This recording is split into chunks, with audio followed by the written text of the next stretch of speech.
live. Here we go.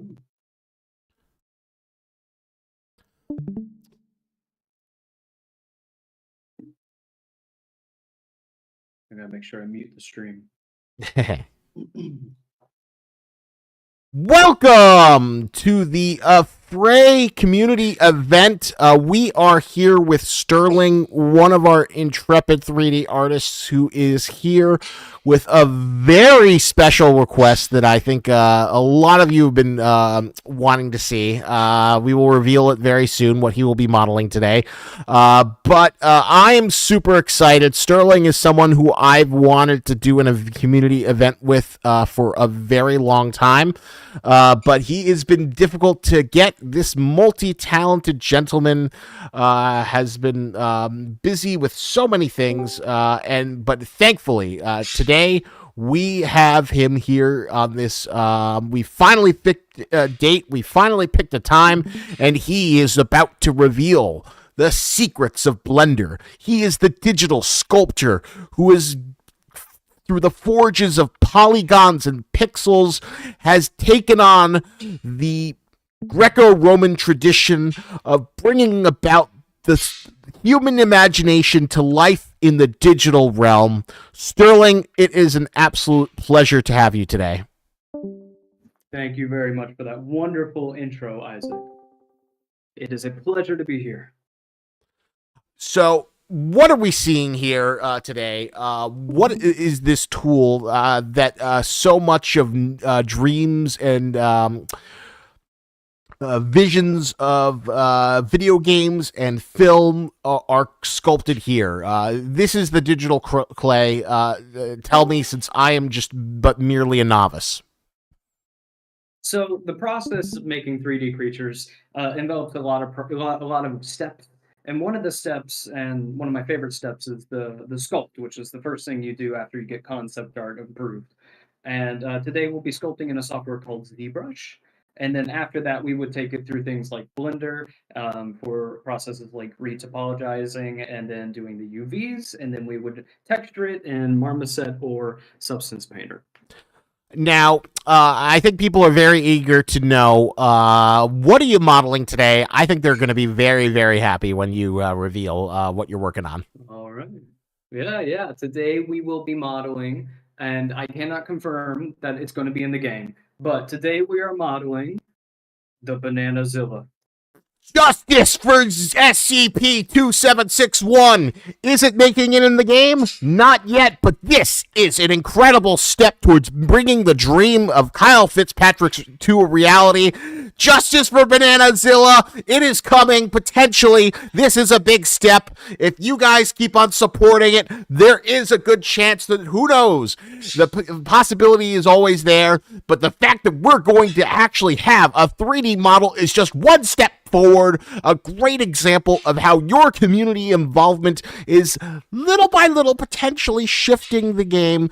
Again, I am social. I am not Trey. I am not Bowman. I am not Al Barney. This does not mean it is being in the game, but Sterling is using his incredible talents to give us an idea to continue to show the Fray process to bringing SCPs to the digital realm. So we are going to see what this bad boy looks like in 3D. So take it away. Show us your process and how ZBrush works for a dum-dum like me. Sure thing. Yeah. So I got a reference board here. I'm going to be referencing some Dinosaur anatomy. I can't confirm if it's accurate because they've been dead for quite a while. But I got some textures, got some wonderful banana references. So yes, I must state that I can't confirm that this is for sure going in the game, but today we are going to be sculpting it because I love these designs that Kyle came up with, and I do want to make it a three-dimensional reality. Very exciting. So just out of curiosity, what's the difference between ZBrush and Blender? Like, how do they interact with each other? What do you do in here that you later do in Blender? Well, in ZBrush, it excels in sculpting, while Blender still has some drawbacks when it comes to it, quite a few. I actually started doing sculpting in ZBrush, or Blender rather, and I eventually hit the polygon limit, and it started lagging really bad. And I just kept telling myself that okay, I need to figure this out and use a different software. And then I learned that ZBrush can handle significantly more polygons, so I started trying it out, and I started getting pretty good in it. So it handles more polygons than, and I guess is this kind of like the standard industry practice to kind of like work in ZBrush and then move it into Blender? Yeah, yeah. Well, industry standard doesn't actually use a lot of Blender a lot of the times, but we're pushing for it because it's an amazing piece of software. Um, but ZBrush definitely is industry standard, and they'll do a lot of sculpts starting off with ZBrush. So I'm just gonna get the body proportions. So that is very interesting to me because like it feels like there's a new generation of artists who are making like incredible stuff in Blender, and it feels like is Blender free, or do you have to pay for it? Blender is absolutely free. Yeah, because like, have you ever heard of Kane Pixels? Yes.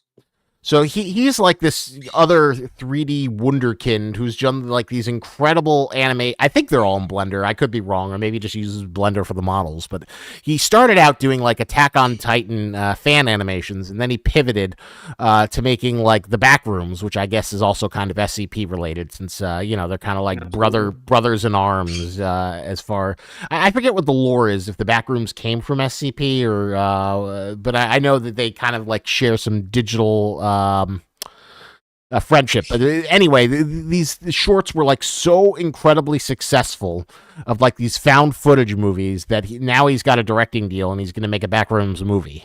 But that's really exciting. I know. It's so nice that we have this like new generation of talent of like filmmakers, of people who are actually getting to make professional level stuff. Have you ever heard of the Rucka Rucka? Or Raka Raka? Yeah, this movie was great. Yeah, I heard that. Talk to me. I heard that was fantastic. Sadly, he's not doing the Street Fighter movie anymore. They're not doing the Street Fighter movie anymore, which I think is a huge shame. But the fact that they were able to pivot to like make such like a successful horror movie is incredible. And I love seeing that the creator space can actually like pivot to making real art versus just Mr. Beast game shows.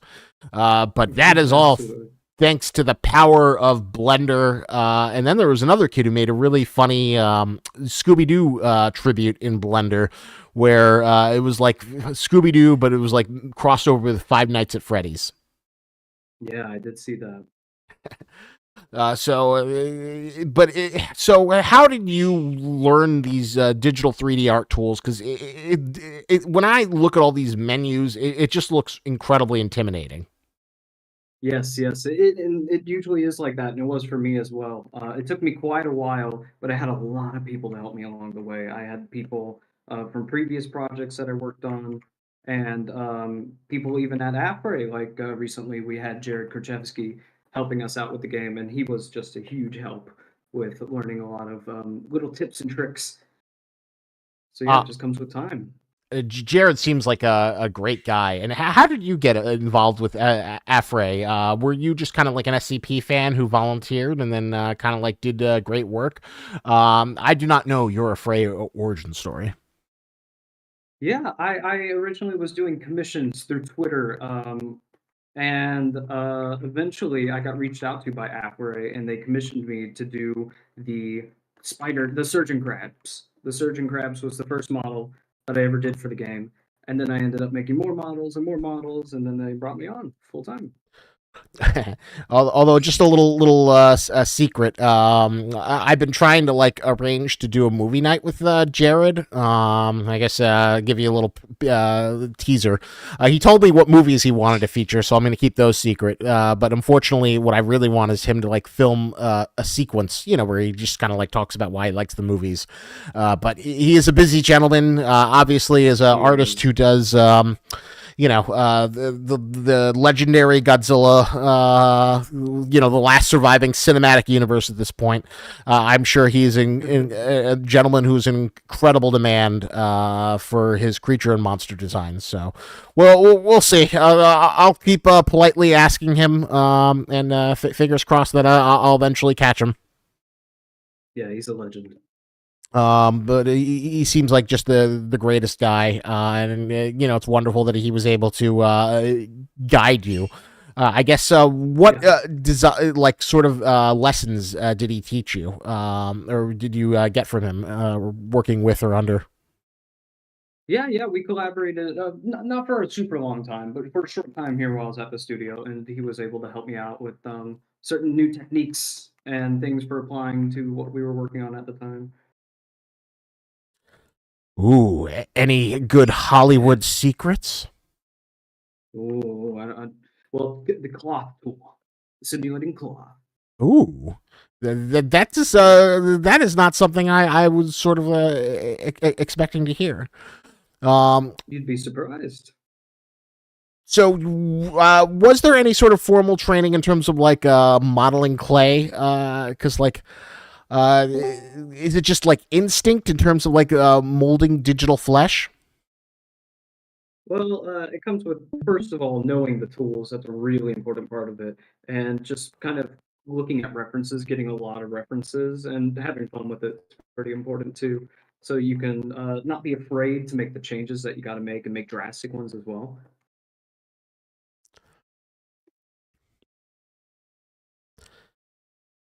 I'd And say that's a pretty big part of it. what sort of for someone on YouTube was asking what program is he using, and he is using ZBrush. So I hope that Yes. answers you, Amin Atex. He is using ZBrush right now. Um,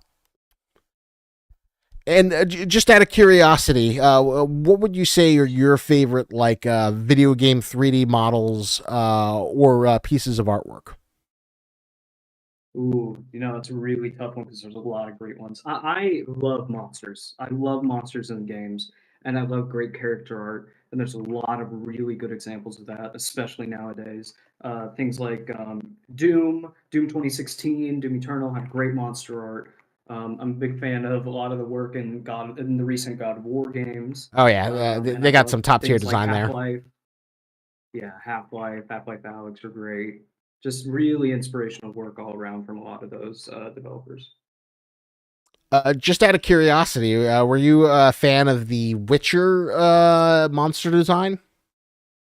Oh, I really want to get into it. I really need to just try it. I haven't even tried it yet. I feel like you would have like a field day with like the Witcher 3, especially since they've got like a lot of really cool monsters in there, and it's just kind of Yeah, like an I've heard. design design.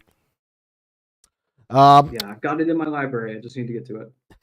I know that's always the problem. How do you get a career where you're doing exactly what you want for 8 hours a day, so then you can spend your free time playing video games? Yeah. uh, It's really hard. Once you become a game dev, you actually lose a lot of the time to play video games, sadly. because games are just it's very difficult to do. They just become more and Yeah. more complicated. Bobcat Power asks Sterling, "What are your thoughts on Adobe 3D Modeler?" Oh, it's an interesting tool. I haven't actually played around with it at all myself, but I've seen bits of it, and its sculpting tools look really cool. They have really good like bleeding methods. It seems like. I just hope Adobe doesn't mess it up. And if they keep making it better, maybe I'll try it out. Allison Thompson says, "Hi Sterling, it's Madison. Is that friend of yours or someone you recognize?" Yes, it's Madison. Hello, Maddie. Well, thank you for joining us, Madison. It is a pleasure to have you, and thank you for giving us your support. And Sterling, also, thank you for showing up in several of the streams. I love it when developers also kind of like come in to cheer each other on. I think it's a really heartwarming thing. Well, obviously, you can't expect it every time because people have lives and they should be able to enjoy their lives. Versus my demand that I think everyone should be on at my beck and call for social events. But I have to be reasonable. Yeah, for sure. Shrектopus Shrектopus says, I'm disappointed in the monster design for Quiet Place 2. The artwork for the OG Quiet Place monster was cool. I'm a little bit confused about that comment because I was under the impression that the Quiet Place 2 monsters and the Quiet Place 1 monsters are the same creature. They look like, I don't think there's any difference between them, but I could be wrong. Yeah, they are pretty similar. I think it's more so in execution. While they have an amazing work, I think that was ILM that did their monsters. I'm not fully sure, so don't quote me on that. But I think the CGI work was incredible, and I do love their design. But it was really cool in the first movie how you only kind of see it in the darkness and you don't get a really good look at it until the climax. Like that was all really fun, and I like that aspect of it. Though in the sequel, you see a lot of them in the daylight. Yeah, that is true. You do see a lot of them in the daylight, which you could say kind of lessens the terror. I do like the Quiet Place franchise is like a great way of like just kind of like making like mid-tier, mid-budget monster movies with just high concept and high execution. So I'm very happy to see that franchise succeeding. And I also really enjoyed Quiet Place Day One. By any chance, did you get to see that, or have you been too busy? I have not seen it yet. No. I would recommend it. It's done by the filmmaker who did the Pig movie with Nicolas Cage a few years ago. It's a very great somber monster movie. My only complaint is that I was expecting a little bit of more chaos because it's like set in New York. I wanted more carnage, and I wanted it to be, an R-rated movie. I don't like PG-13 horror movies that have to like. Kind of lessen the gore you associate with a Monster Mash, but it's still a very, very good movie. I would highly recommend it. Okay. Scarchi says, "Is that a dinosaur?" Well, the Bananazilla. Bananazilla, yes. So it is not a dinosaur, but I would say that the design that they're going for is very dinosaur-like. So, eat your heart out, Jurassic Park.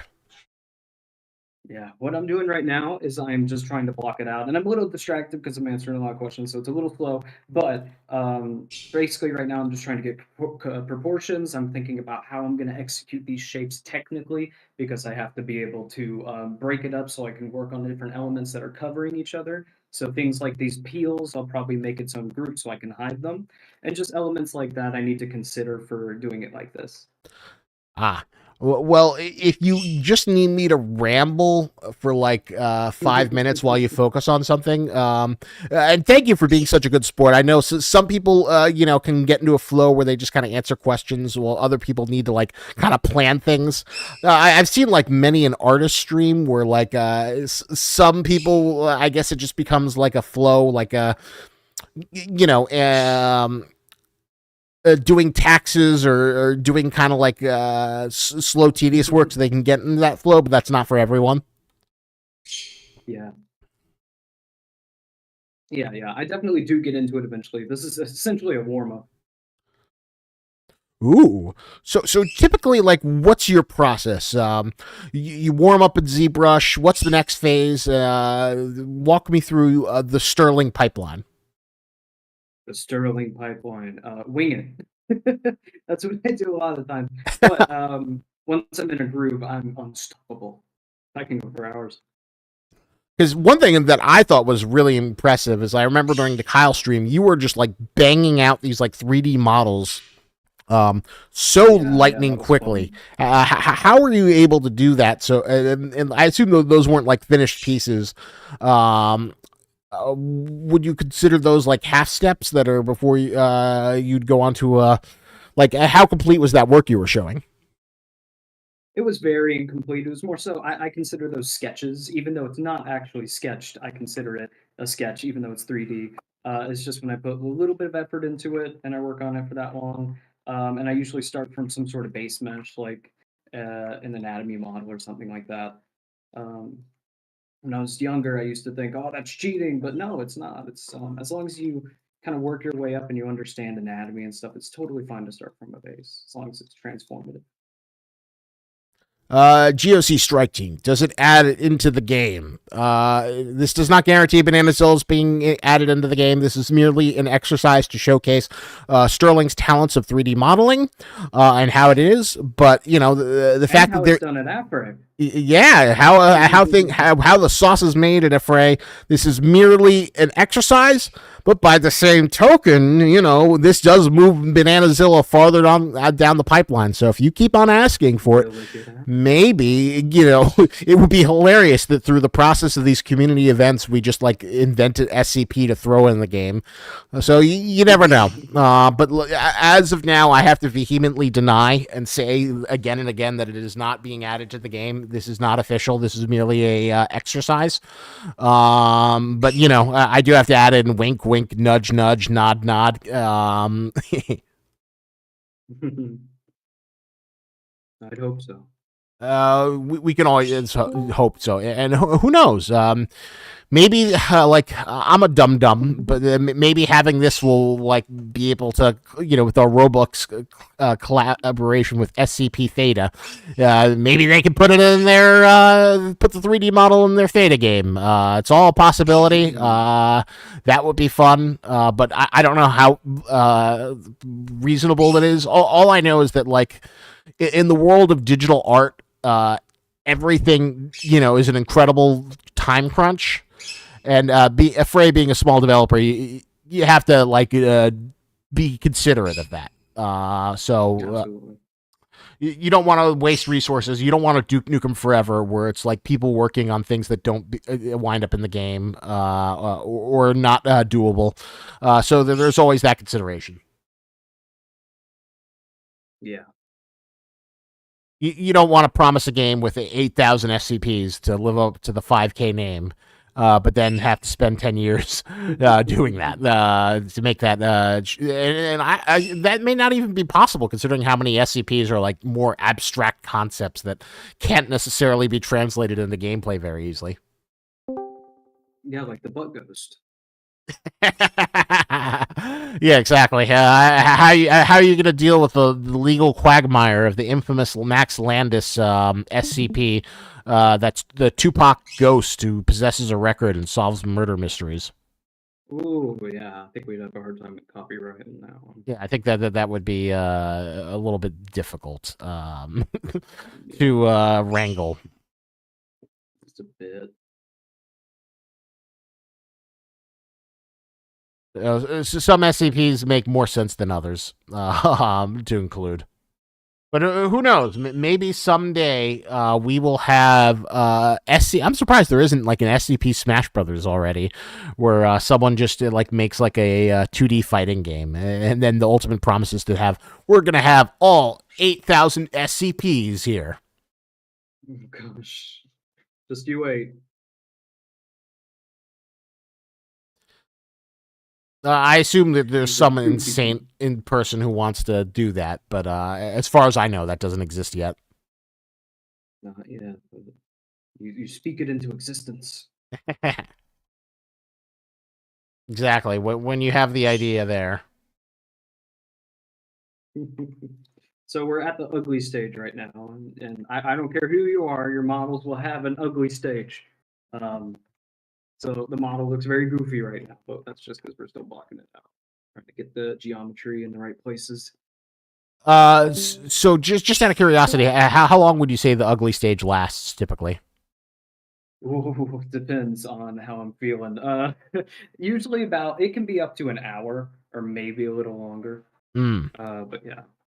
And just out of curiosity, as a sculptor and a 3D modeler, do you ever have a nightmare that it's like, my model will never be outside of the ugly stage? It'll always be the ugly stage.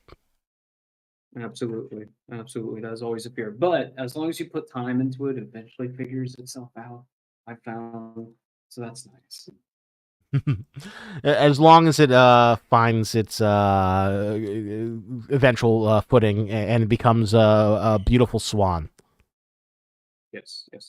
Or a beautiful, the banana monster. Scar Cheese says, have you played Once Human? Once Human. I have not played it yet. I've seen so many stupid ads for it. Stupid ads, huh? Well, it's so weird just because like the ads are all terrible, and I just keep on Oh, getting like assaulted with them again and again. And I guess it's just like one of those games that's like a free to play game that's made by like a Chinese or Japanese company, and they must have like infinite gotcha money, just because they keep on pouring. And the ads are like so weird because they're like kind of like mobile game ads, so they don't really look like gameplay. So you'll have this like version saying like, oh my god, this monster is so hard to fight. What happens if I shoot it with this chain gun? I think I got it now. And I just watch these ads and I just wonder, who is this for? It just feels so forced. Sterling, by any chance, have you ever have you ever gone down the weird rabbit hole of uh, mobile game video game ads? oh, absolutely. Some of them are hilarious. Oh, they are brilliant. Like my personal favorite is like, have you ever seen Gamer Joker? I don't know. I don't think so. So it's like this game called Figure Fantasy. I highly recommend after you're done with this exercise going to check out. Just type in Gamer Joker Figure Fantasy. You'll find 3 or 4 ads. So you've got this guy dressed up as the Joaquin Phoenix Joker. And he like, you know, is kind of doing a terrible impression. He's doing like a Heath Ledger Joker impression, and he's like, you know, I'm the ultimate gamer, and I have Belissa in Figure Fantasy, who has power level of 2.5 billion. And then some girls walk in. Well, that's nothing. I have Melissa, who's 5 million. She's like, how could you be so much better than me? And the entire thing is hilarious. Wow. I wouldn't mess with Gamer Joker No, at you. all. He sounds scary. He is intimidating, but it is a wonderfully strange, bizarre world where, like, it's almost like a Yu-Gi-Oh universe that they construct, where like people's popularity is determined by your power level and how many star gotcha game characters you have. So you know, the person of your dreams, the ultimate romantic partner, is attracted basically by having a 5-star Yuki Hime model or whatever, and it's just kind of hilarious. I mean, hey, you never know. Yeah, yeah, So going back to Once Human, I gotta say the monster designs look so cool in that game. Like some of the screenshots I saw before it came out, were really neat looking, and definitely put it on my radar. So you definitely, as a modeler, can appreciate, because I have seen some of the Oh models do yeah. look like, I think there's like this weird bus monster that kind of looked like it came from like you know, Studio Ghibli, only it's like a monster bus. So there is some definitely some good creature design in there. Absolutely. I even like bad movies as long as they have a cool monster in it. I'm very simple like that. I truly appreciate a good monster. But speaking of bad movies with good monsters, have you seen Arcadian by any chance? I have not. It's not a Is that great. that Nick Cage one? Yep, that's the Nick Cage one. Yeah, yeah. Okay, I do know a little bit about it, and I have seen a bit of the monsters, and they're so weird. Yeah, they're kind of goofy, but they like do these like there's this famous scene where like it just starts clapping its jaws. Yeah, it's Really. unnerving how just weird it is. Yeah, and I gotta give props to that. Like, to take something that like seems kind of goofy and dumb, and just give it this really unnerving thing that just feels so unnatural. Because I think that's hard to do. Um, Yeah. X Reaper asks, have you ever created more mechanical creatures like robots? So that's funny. I definitely want to expand my kind of skills to that kind of thing. And I do know more, I do know a good bit of hard surface modeling. So there are two kinds of modeling in my head. There's organic modeling and there's hard surface modeling. So we at Afray have hard surface modelers like Samiri is part of our 3D team, and John Timter does some organic and some hard, and just a lot of these great 3D artists, and Dean, of course.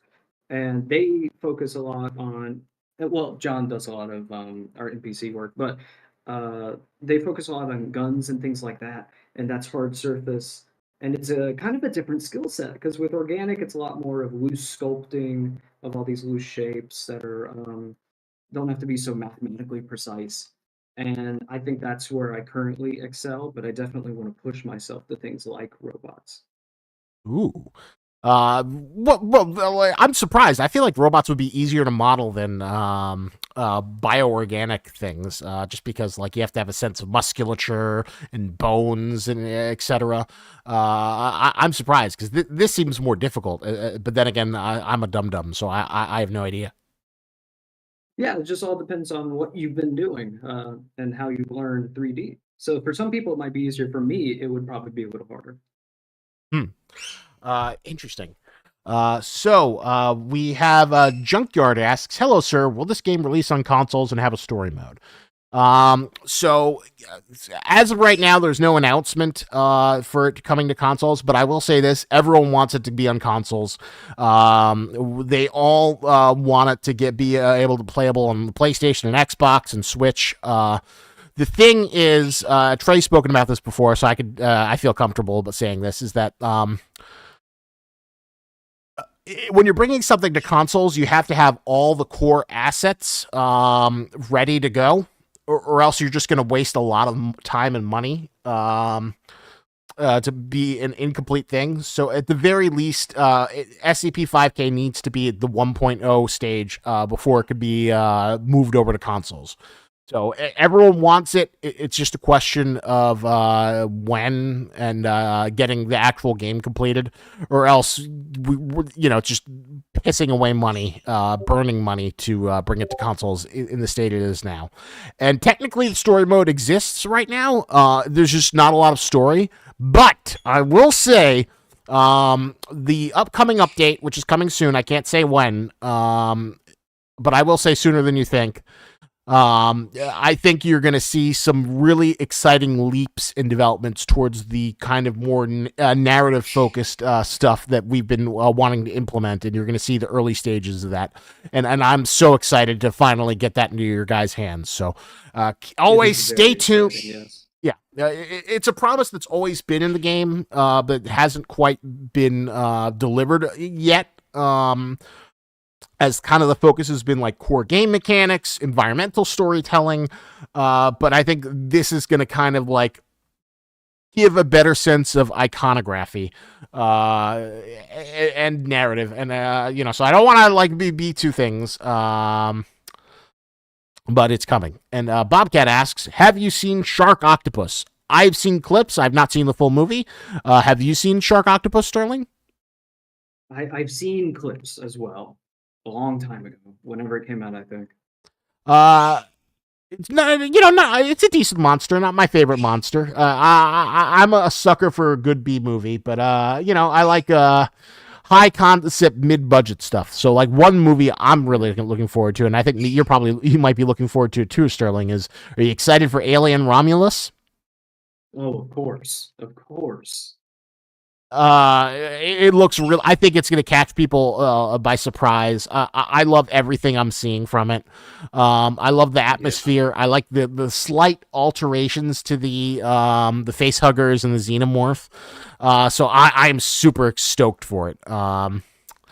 I can't wait. I hope Freddy Alvarez is able to like do some mean, nasty new things with the alien iconography, and I hope it knocks it out of the park. Yeah, I really hope it's not just more of the same things we've seen a ton already. Although it will have a lot of that, I'm sure. I'm still really looking forward to seeing what they do with it and showing maybe a unique angle of the horror. Exactly, because like the xenomorph, the alien xenomorph is hands down one of my favorite movie monsters. I love everything that comes out of that. I love the H.R. Giger style. I love the bioorganic horror. I love any monster that reminds me of the alien xenomorph.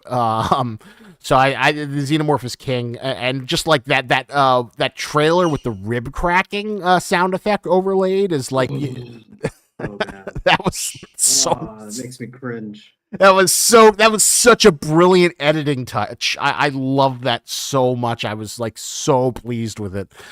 So fingers crossed. Maybe it'll be as good as Prey. What it'll do for Alien, what Prey did for Predator. Yeah, Prey was pretty cool. Prey was great, which is amazing because we've only had maybe 1.5 good Predator movies. So Prey show. Oh, we can actually make another good one with this Predator. I like these kind of like mid-budget, high concept, but relatively low budget movies where the star is the alien. So fingers crossed that we get some cool alien images. Absolutely. Question for social: if we have a live stream with an animator, can we do animations from this model? Sterling, that's a really good question. What needs to go into this to like make it animator friendly or animator usable? Okay, so when it comes to creatures, there's a lot of variety. If you're doing something small, it maybe won't take so long. But if you're doing something really big, like let's say a kaiju, it could take a month. It could take more than a month to get to that point where an animator could work with it. Because there's not only the sculpting and making the shape of it, there is also retopology, which is where you have to turn something that's high poly into something that's much lower poly because the video game engine needs to be able to run it and animators need to be able to work with it.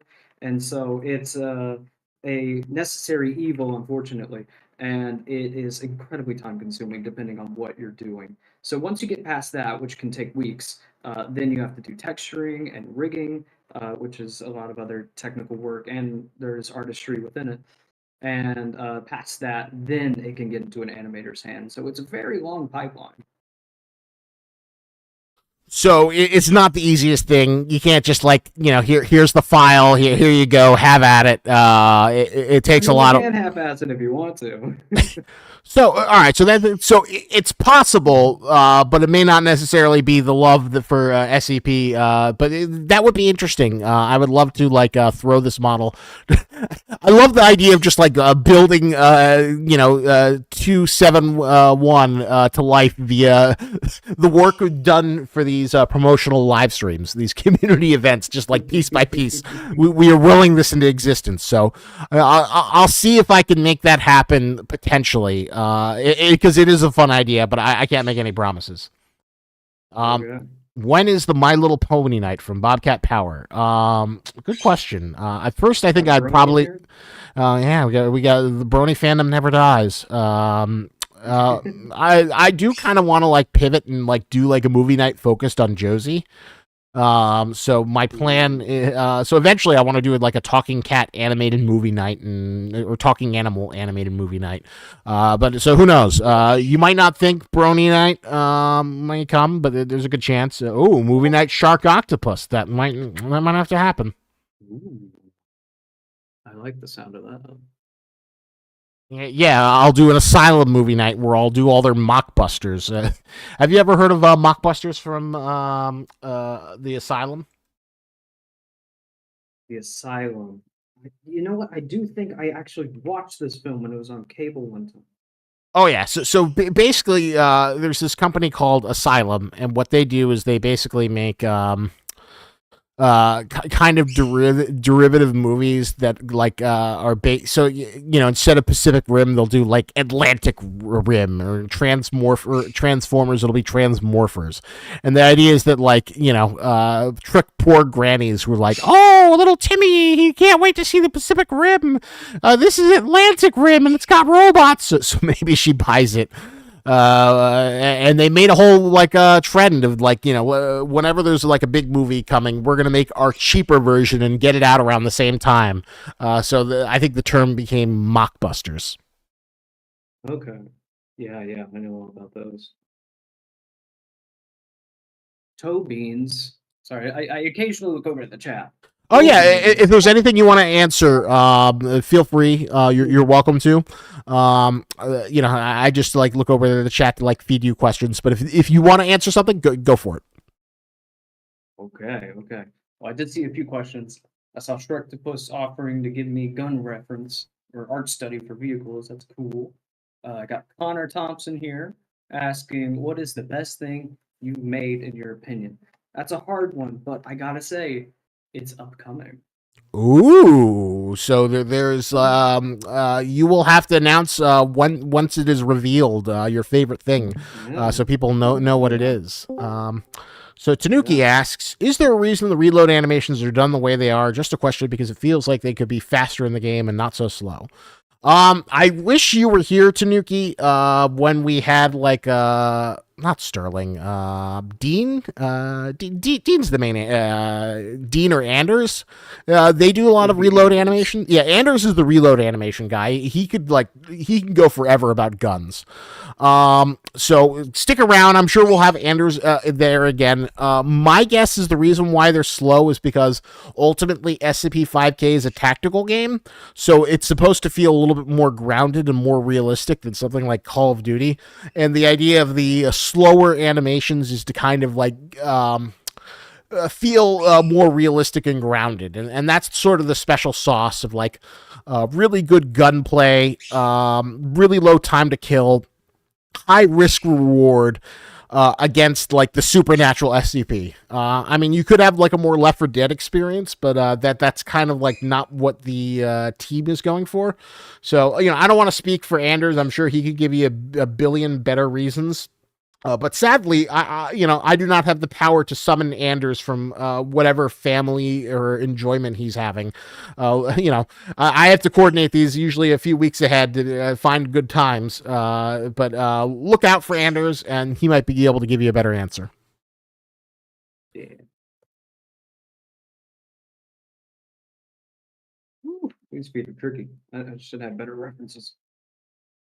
I'm trying to go for like something that's kind of ostrich-like, but Ooh. also kind of raptor-ish, and I don't have a good front view of this. Should pull that up. Um, One thing I will recommend, Tanuki, is if you want to maybe potentially get an answer, if you go to our YouTube and you go to the live stream tab, you can check out live streams with Anders. Maybe he answers it in there. They are long, so I would recommend that. In fact, just for you, Tanuki, I'm gonna go get those live streams, and I will give you a link. Oh wow, yeah, I definitely gotta change these up. These feet. Okay, okay. We're gonna get this right. That's the silly part about mono. Can't be afraid to redo work also. It's a hard lesson to learn. Hmm. When do you know that like something needs to be? Is it just like an instinct of when something feels right?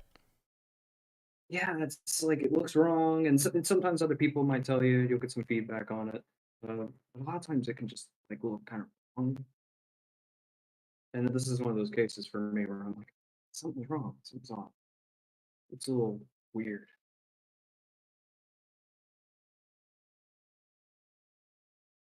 All right, where is Anders? Where's Sanders? Probably enjoying this wonderful weekend. He is. There we go. So I've got a relatively recent one for you, Mr. Tanuki.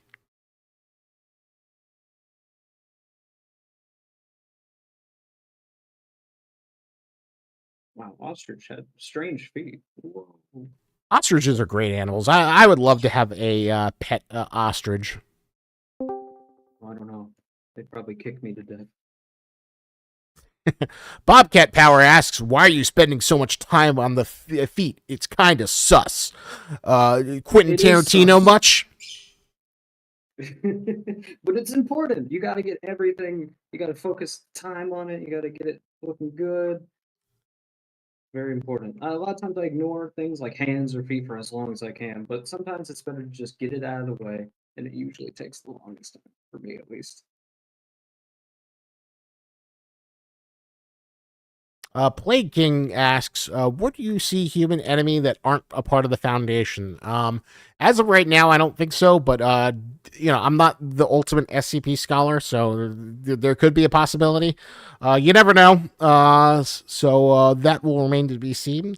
And Shrektopus asks, "Sterling, let me know if you want to do an art study on guns or vehicles. Is that something you study?" Not really. But I was talking earlier about possibly being open to that kind of thing, so I appreciate you. Ooh.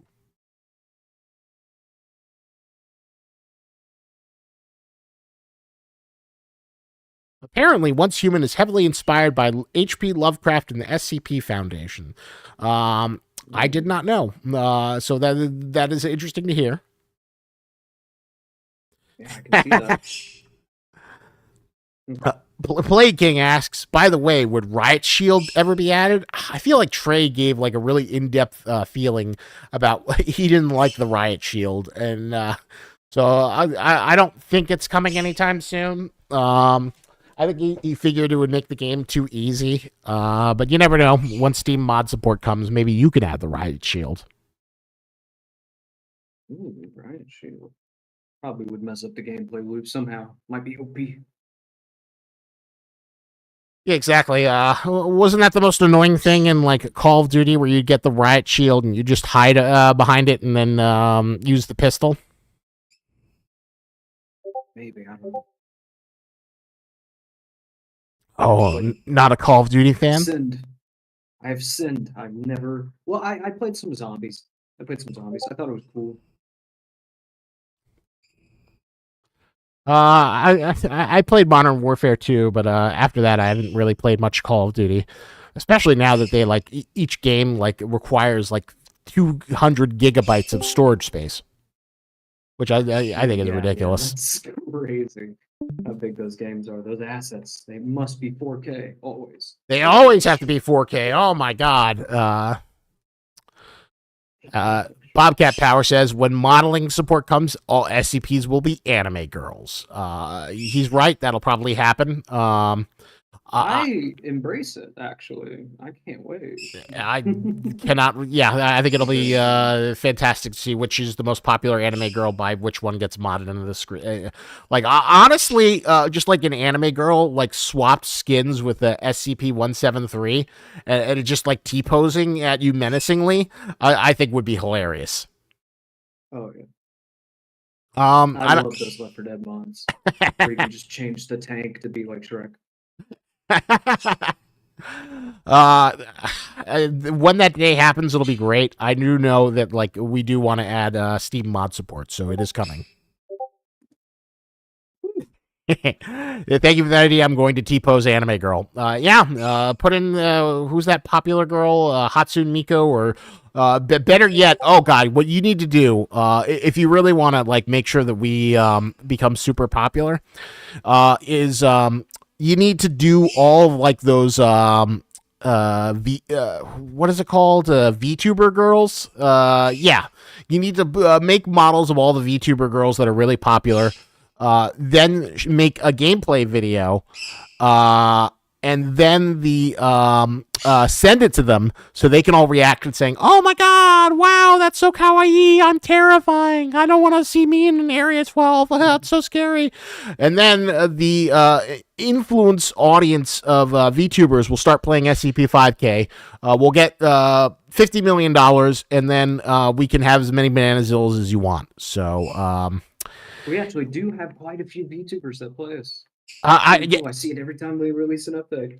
Really? I've seen like one or two, but I haven't seen like the bigger ones in the VTuber ecosystem. But yeah, I do love to see them enjoying it. But oh my god, that would be an insane social strategy. You know what? Anime girl supremacy. That is the only way to bring together. Although I'm kind of curious, Sterling. Have you ever considered like being like one of those people on Fiverr who does like anime VTuber rigs for people, or is that like not your calling? It's a different skill set. Also, that's the crazy thing about modeling. When it comes to different art styles, it can be a completely different kind of skill set. Like a lot of VTuber stuff is, and making anime characters, it's a lot of like shader trickery to get those interesting shapes from certain angles. So it's definitely not my calling right now, at least, but it definitely is a craft. Is it hard to do? Like, hypothetically, let's say for some dumb reason, Bowman's like, we need D-Class Chan. That's the only way this game is going to work. You need to do this now, Sterling. How long do you think that would take you to do? Oh, geez. Well, I have done anime-inspired stuff for things like student films before, so could do it. I could do it. but it just wouldn't be probably as good as some people's VTubers out there. Some of them are nuts.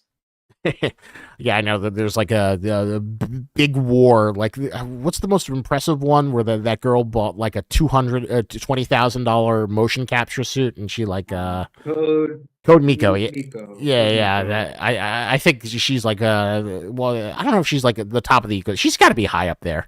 But She is crazy. I love her stuff. yeah, I think that's like just ridiculous. To actually have like your motion capture suit, so you're like piloting the character. Although I'd kill to be able to just have like one of my monsters be able to pilot it like that. Oh, the Sentinel. Things I wish I could say. Bobcat Power says VTuber models suck not for the model but for the rig. The rig takes way too long to make.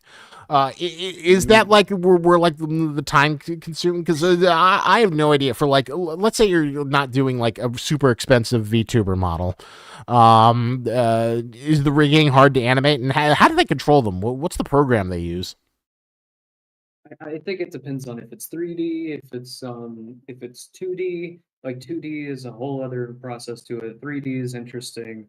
And then you have something like that's motion capture, like Code Miko, where she just runs in Unreal Engine, and it's still super advanced setup.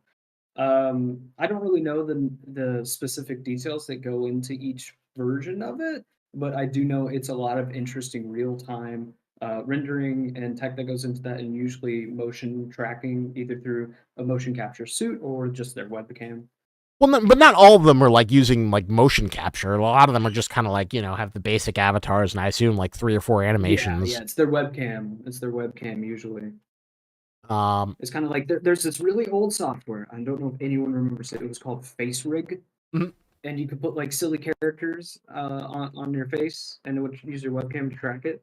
That was like the first public VTubing. Huh. That's super interesting. That was like the base. I wonder if it's like hard to use. DCR asks, I noticed the heavily redacted roadmap of where the game is going by 1.0. The Area 12 campaign will not have all the chapters out. Does this mean that 1.0 campaign will not be finished? Or is this a mistake on the roadmap? From my impression, I think the Area 12 campaign is supposed to be completed by 1.0.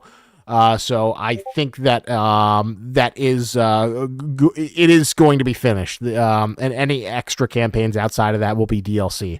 But yeah, I think that's the plan. You're not getting 1.0 until like the campaign is all the chapters are in there. When it's ready, winky face. Exactly, when it's ready. But we appreciate everyone's patience always. Is the Area 12 Sentinel still coming? I think not. I think it got scrapped. Don't quote me on that, but I feel like Trey talked about it previously, and he said that it's probably not coming to the game. I forget what the reason is. I'm right about that? Yeah, I guess we'll say yeah. At least right now, I don't know if it has a potential future.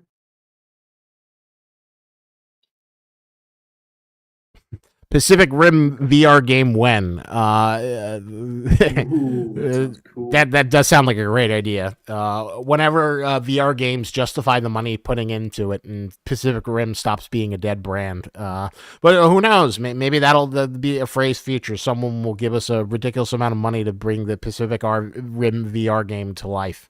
That would be an amazing VR. Enthusiast. Yeah, that would be like a really, really cool game.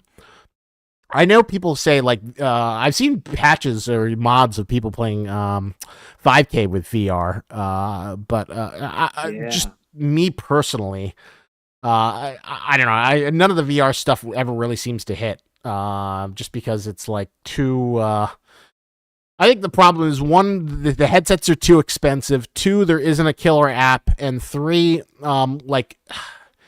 Games could be a communal experience because like you could still have people come and watch gameplay. The fact that we have a huge let's play genre just goes to show that. But like, correct me if I'm wrong, Sterling, you can't watch 3D VR gameplay, right? You can. You absolutely can. Do you mean like with having your bros at home? Yeah, like I guess you It can, has, yeah. can you actually like have it play on the TV screen while you're? I always thought it was just Yeah, through the yeah. I headset. used to. I've been an enthusiast of VR for a really long time, and I used to have little house parties where we'd all play goofy VR games. And what I would use was use that software called Steam Link. I don't even know if you can still get it, but Valve sold it for a while, and I would hook it up to my TV so it portrayed my desktop vision on my TV, and we would all sit around the TV and watch our friend play in the middle of the room. It was always entertaining. So I don't Interesting. know. That's me. So, all right, you are the VR convert. You were telling me that it is wrong, and you can have a multiplayer. But like, isn't it just easier to like have two controllers for like couch co-op versus like? But it sounds like you had a good time. Like, what kind of games were you playing? Like Beat Saber or other stuff? Yeah, a little bit of Beat Saber. I like Pistol Whip a lot. Half-Life Alyx was amazing. Um, and the games like Gorn are really fun, especially when your friends hit each other by accident. That was always funny. So all right, so maybe there's more. As someone who's had fun with VR, do you have any guesses as to why it hasn't become like very mainstream? Well, there's a lot of fierce competition right now in spaces, and sadly, with that, there is a lot of division within the market. So there's a lot of exclusive titles for certain headsets and things like that, which, in my opinion, is not how a growing market should be. I think growing market should be inclusive and support new people entering them. But right now, you basically just got to buy the headset that has the most games that you want to play on it, and there's a lot of confusion in that, and it is expensive. Hmm. Unfortunately, it's just Yeah. one of those hurdles right now that has to overcome. I I feel like if you can get a VR headset that's like maybe $200 or get it down to $200, I think there's like one that's somewhat close to that. But yeah, it's got to be $200, and you have to have like a killer must play app. Half Life Alex seems Yeah. like that's the king of VR games right now, but I don't know. Do you think it would be like a Grand Theft Auto game? Well, if you had to design like the ultimate 3D or VR game, what do you think it would I would be? make it a horror game. Hmm. I would make it a horror game just because, and not because I think it would be the killer app. It's really hard to make a killer app that's better than Half-Life Alyx. Half-Life Alyx isn't perfect, but it actually got me into my career. Oh, It's how I really? got my start of modeling. Yeah, I was so inspired by that game and some of the concept art that released of it. I decided to model some of the creatures that were cut from the game. Oh, I did awesome. the cremator and the combine horse, which is my profile picture on social media. And Oh. yeah, a lot of inspiration came from that game. But if I were to make my own, I'd definitely do horror because horror is so effective in virtual reality. It's amazing. So would it be like a, single player game, or would it be a would you kind of like create a multiplayer experience? If I were doing it myself, I would probably do single player just because it's a little simpler to develop. I'm getting too technical. Pipe Dream, yeah, I would hope for something like 5K that it would be both. It could be single player and multiplayer. 'Cause that's a really cool kind of dynamic to have with the game, and you can really experience it however you want, which is pretty neat. And that's a cool thing about 5K, in my opinion. Oh man, I'm looking up this like combine horse. How did this not make it into the game? Oh my god, it's such a great design. Holy shit! It's a very cool design. Like Valve's horse. artists are nuts. It's such a shame that they don't get to like make more games, and they just have to do this like all these free to play stuff. It's such a crime. Everything they do is just so amazing. Yeah, it really is. They got something new they're cooking that Uh is very interesting. oh yeah, don't they have that multiplayer game that's like Team Fortress 2, but it's like Overwatch in the 1940s? Yeah, I heard of it. I heard of it. It looks pretty interesting, at least from what I've seen and heard.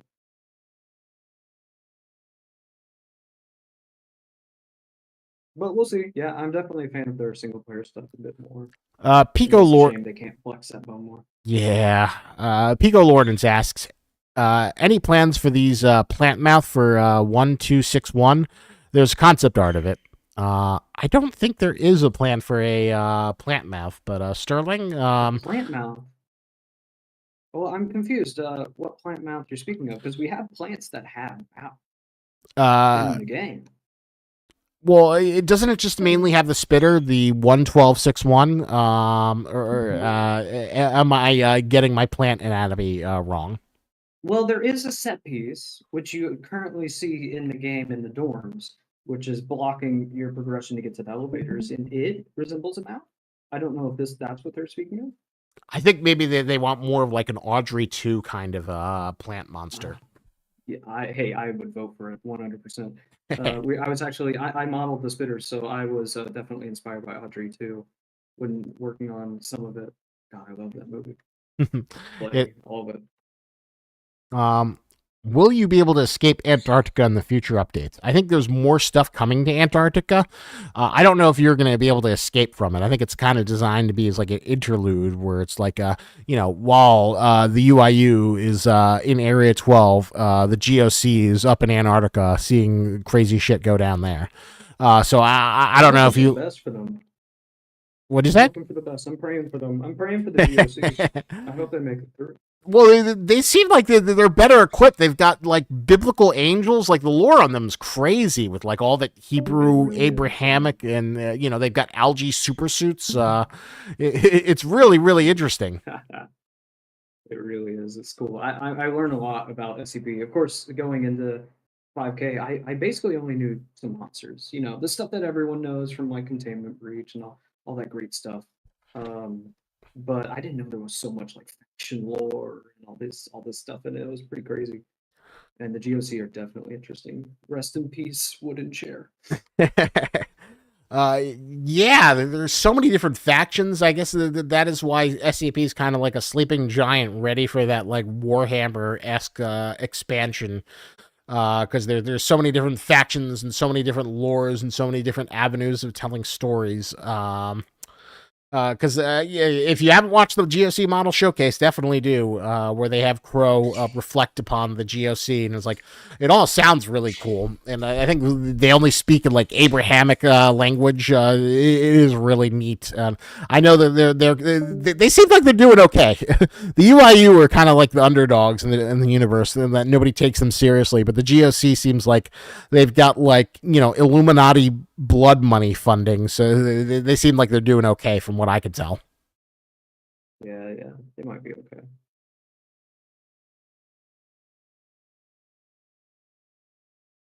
Find out next week. Silent Seth asks, considering that the Outpost map is set in Sweden, and me being a Swede myself, I would like to see the AK-5C being added into the game. Good question, good weapon request. For that, I would say you'd have to wait to ask for Anders or Dean or one of the gun people, but they do come frequently, so I hope you will stick around and always stay by for one of these events, and then you can ask them about whether or not that gun will be able to make it into the game. Yeah, they're the ones to ask. I do the monsters. Not all the monsters, though. Well, you do an incredible job. Just out of curiosity, when you were designing the surgeon crab, what was your sort of inspiration for that? Because it seems like it's a very more grounded approach to, crab monster. Absolutely. The surgeon crab was interesting. When I was doing them first, that was the first thing I ever made for the game, and I didn't know they were going to be so big. So a little fun fact about those is that I modeled them to be like crab sized, and then they were put into the game and they were massive. It was like whoa. It was definitely taken away, but yeah, a lot of the inspiration was from the original concept art that we had from it, and just various pictures of king crabs, spider crabs. They freaked me out. They Oh yeah, really freaked me out. I remember when I was like There was five. a Oh, VR sorry. game. There was a VR game that was called oh man, what's this called? It's the name's it's I can't think of it, but it's where you're underwater and you're in this diving suit and you constantly see these crabs everywhere. And God, they would freak me out so much in VR. Were you influenced by that like classic drawing of like the kids on the beach, and then there's a giant spider crab that's like 20 feet tall, and it keeps on like snipping at them? I don't know what you're speaking of, but it sounds horrifying.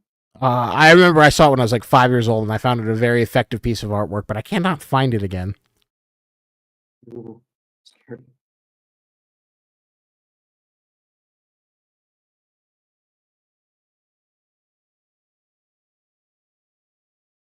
I insane?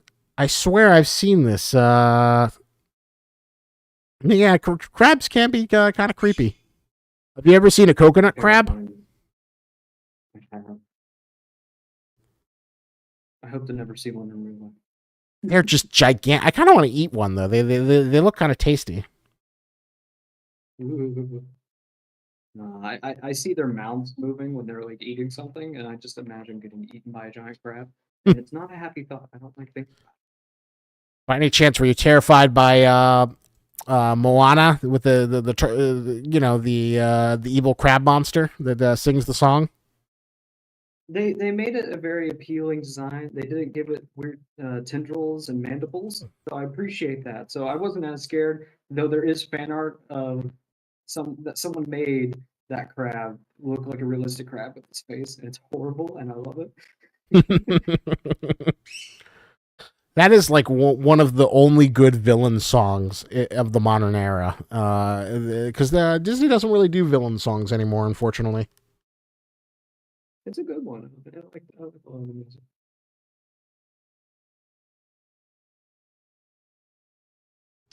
Mr. Krabs mod when? As soon as we get on the Steam Workshop.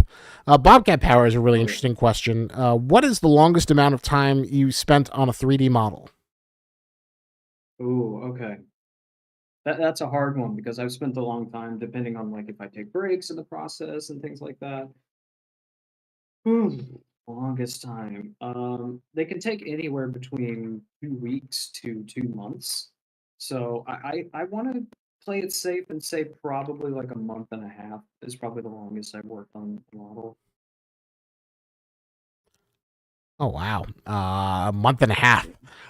Is that a model you could tell us, or you have to? Is that still under wraps? I think I'll have to plead the fifth. So I cannot wait to see what took that model. What took so much time for that model?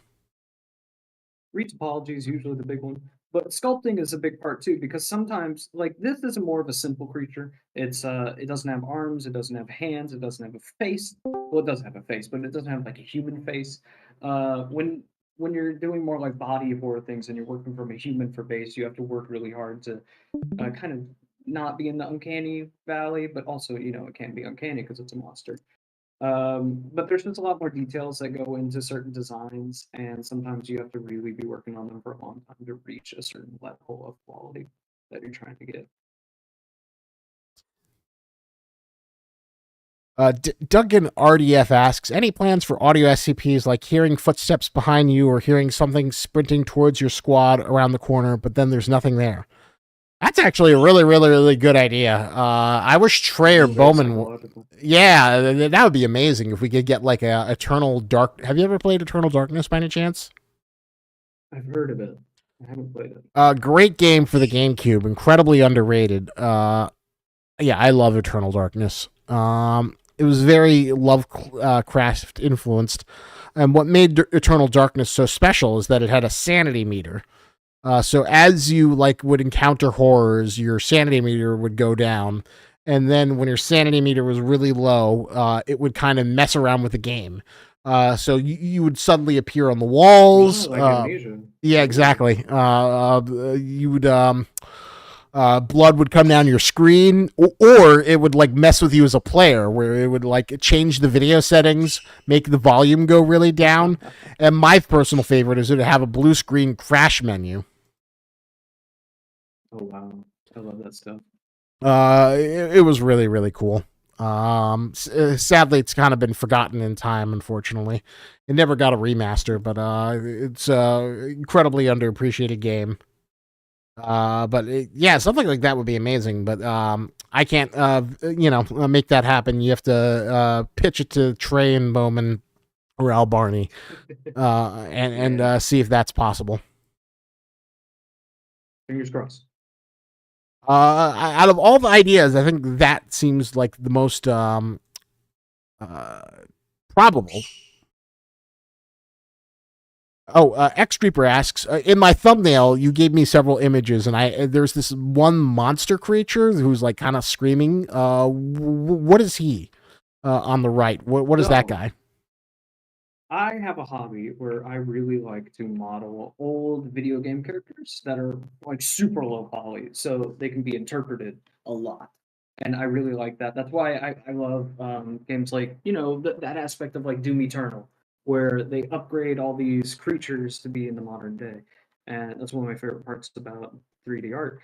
And that right there is the Shalrath from Quake 1 Oh, really? as our interpretation. Yeah, Trey actually helped me design the head of that. It was pretty cool. Oh, that's so cool. I love it that you like took these like low poly models and brought it to life. Yeah, you know. That is amazing.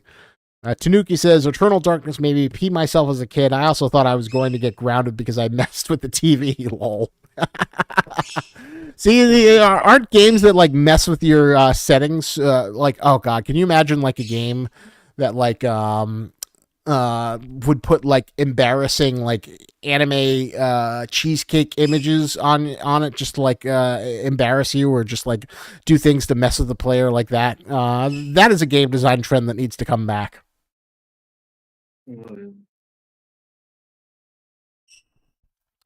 Uh, Helios asks, what happened to the whole Moonfall thing? I saw like a single trailer for it and then complete silence since then.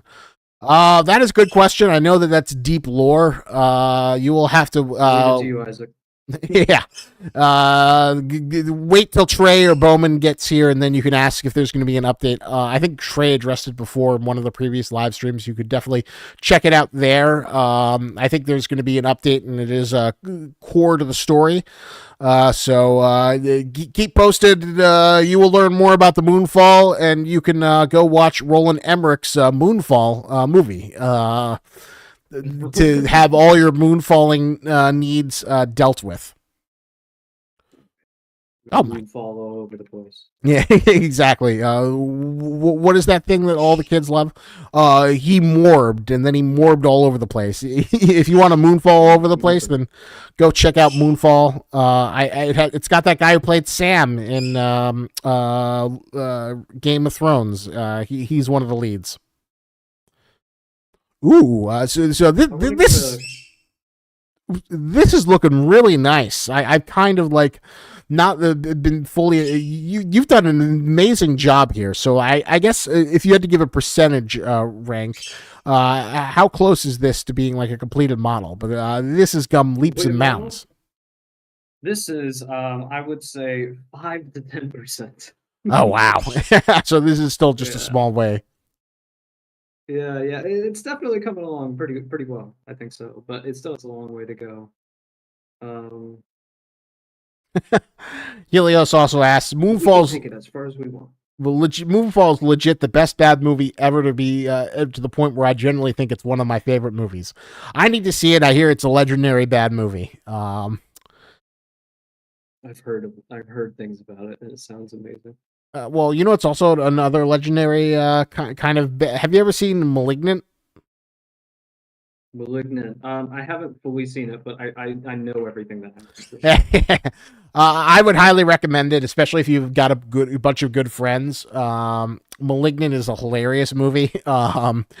Crazy. Yeah, it just goes batshit crazy. Doesn't apologize. It just goes for broke. And you know, it's something we get so rarely. Just a movie that just like has an insane premise and delivers on that insane premise and doesn't apologize for it. And plus, it also has the legendary, I'm losing my mind. And then it like ties the scream into the points of the movie where like people are screaming, which I thought was hilarious. Whoa. Y'all ever watch? Quite the film.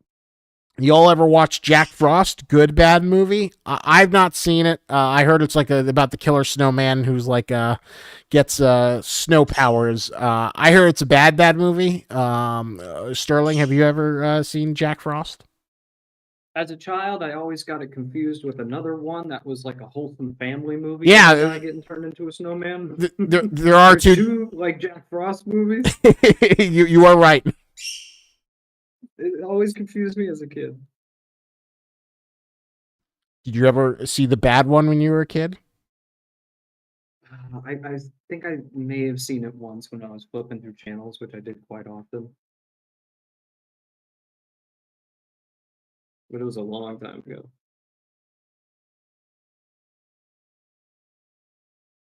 Okay. Well, there is that. Speaking of snow golems, have you ever heard of Red Force One? Red Force One. I have not. So it's a new movie coming up. I think it has Chris Evans and Dwayne Johnson, The Rock. And the concept is that like Santa Claus gets kidnapped, and like The Rock is like the top elf, so he's got to go rescue Santa Claus. It sounds like a parody skit. No, it sounds like what was it? SNL that did the Bambi skit. Yeah, Dwayne The Rock Johnson played Bambi. It does. I loved that. So in the movie, like they have to fight like evil Christmas creatures. So there are these snow golems in like Hawaii, and they regenerate. And then Dwayne Rock Johnson has to battle the snow golems. So I just brought it up because we haven't seen like snow creatures in a while like that, and now they're going to be in a $300 million movie with The Rock. Wait. So this movie is upcoming. Yeah, this is a real movie. This is not a parody. This is, you could watch the trailer. This is not a bit. If we could get away with it, I would play the trailer for you. But I don't want to break your concentration. But after this is over, go look for Red Force One, and you will see the snow golems, and you will see The Rock punch the snow golems. I mean, it sounds like a fun schlocky time. Apparently it's like a notorious movie. That's because it's gone over budget, because I don't know, you don't strike me as a gossipy person, but have you heard about The Rock's fall from grace? I've heard bits and details. So he hasn't fallen. Things. I don't know any specifics. He hasn't fallen, but he made like a big. He basically staked his career on like becoming the figurehead of the DC universe. I'm going to become Black Adam, but that failed. And then the DC universe is now dead, being rebooted by James Gunn. So his power play completely failed, and then his brand kind of like has been deteriorating. One, because he won't stop shilling his vodka, and two, like he kind of like sold himself on his sincere insincerity, where it's like, I'm The Rock, I'm the most genuine, hardworking guy, and I love it no matter what dumb thing I'm going to do. I'm going to be 100%. But when you do that too much, you don't come across as authentic, especially when you're always pumping your vodka brand. And he also did this dumb thing where he kept on like posting on Instagram saying like, I'm trying In-N-Out Burger for the first time. Let me tell you how it goes. And then he did the exact same post like 2 years ago, and then 3 years ago. So like whoever's managing his social media is like, this is how you relate to the common people, because you're nearly a billionaire. You need to tell them that you're trying In-N-Out Burger for the first time. So he kept on posting it. I just want the Tooth Fairy too. I want the Tooth Fairy too. That would be an amazing sequel if he returns back to his roots. That's how he fixes everything. Flock of Cat says, how do you all feel about Black Adam and the fact that he can't lose in his contract, though he's the villain? Well, that was like the big mistake of Black Adam. Sorry we'll try and bring this back to SCPs, but I do love ranting about The Rock. So Sterling, if I'm boring you, or you think I'm doing, you can rein me in. But Black Adam is a villain, and instead they tried to turn him into an anti-hero. An anti-hero who would be Superman's cheeky rival, which wasn't a good idea, Black Adam should have just fought Shazam because he's basically the evil version of Shazam. And that's always how you like do these superhero movies. You do the first one where you have like a generic villain, and then in the second one you have the villain who's like the evil version of the main hero, and then you're like, oh shit, it's the guy who's the evil version of the hero. This means this is, more legit. How's Shazam gonna fight, the guy who's like him but better? That's the way you do it. But the Rock's van giant robot Jeff Bridges. That's the trope. Yeah, well, that's one Marvel movie. They always made the mistake of having having the hero fight the evil version of the hero in the first movie. You got to save that to the second movie. Evil Jeff Bridges in the second movie, and then you have someone in an Iron Man suit, or you have evil Ant-Man in the second movie. Evil Ant-Man. Yeah, because you're right. That is a trend. I never really thought about it. Because it's dumb, but when you have the evil version of like the main character, you always like think of that guy as like somewhat more of legit of a threat. Like, Dr. Octopus. I don't care about Dr. Octopus. I don't care about the Shocker. Oh shit, it's Venom. Oh, sorry. What'd you say? Blasphemy saying you don't care about Doc Ock. I'm sorry, but when you were a villain, did you ever say, okay, I mean, he's a great character, but did you ever say, oh shit, it's Doc Ock? Or were you like, oh, it's on, Venom is here. He's Spider-Man, but he's black and he's got H.R. Giger powers. This is the real threat. I like Doc Ock. I grew up with Alfred Molina as Doc Ock, and that was my jam. I will not chide you for whatchamacallit. Spider-Man 2 might be the greatest superhero movie ever made, and Alfred Molina as Doc Ock is a fantastic villain. He's great. But I grew up when I was a little bit previous, when I was watching Spider-Man, the animated series in 1995, and I remember always watching the theme song, and then I saw Venom. It's like, oh shit, Venom's gonna be in the show, but he didn't appear so quickly. So it was always like, is Venom gonna be in this episode? Is Venom gonna be in this episode? Oh yeah, Venom's here. Forget all those other. I don't give a crap about the Lizard. I care about the evil guy who's Spider-Man and has the black suit. I think Sam Raimi's a genius, and he portrayed Venom in the best way that can cinematically be done. All right, we're bringing it back away from movie talk, and superheroes fighting the evil versions of themselves is the real threat. Budanov asks, use Unreal Engine?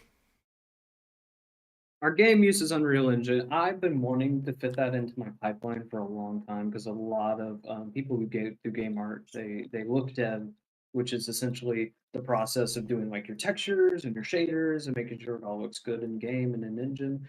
They do that part in Unreal Engine, and I'm gonna start doing that. But I do know a little bit of Unreal Engine. I learned a bit of it, but usually I do a lot of my render work in Blender.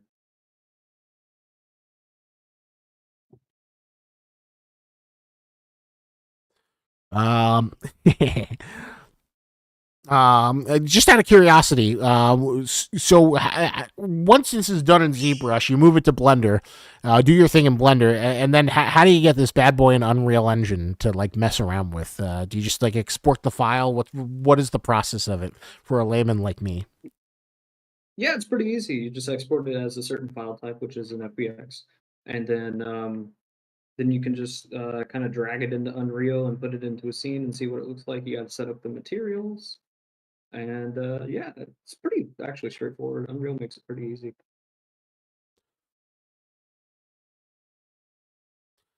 I did not know it was that simple. Kai Sai says, will this be on the PS5? And what SCP is this? This is SCP-2715, Bananazilla, 2761. There you go. That is the SCP that he is making. It was originally drawn by Kyle Fitzpatrick. And this is not in the game, but this is based on the Freya style of tackling SCPs. And Sterling has volunteered to model it for this demonstration today. So that is what is being made. Will this be on PS5? Hopefully.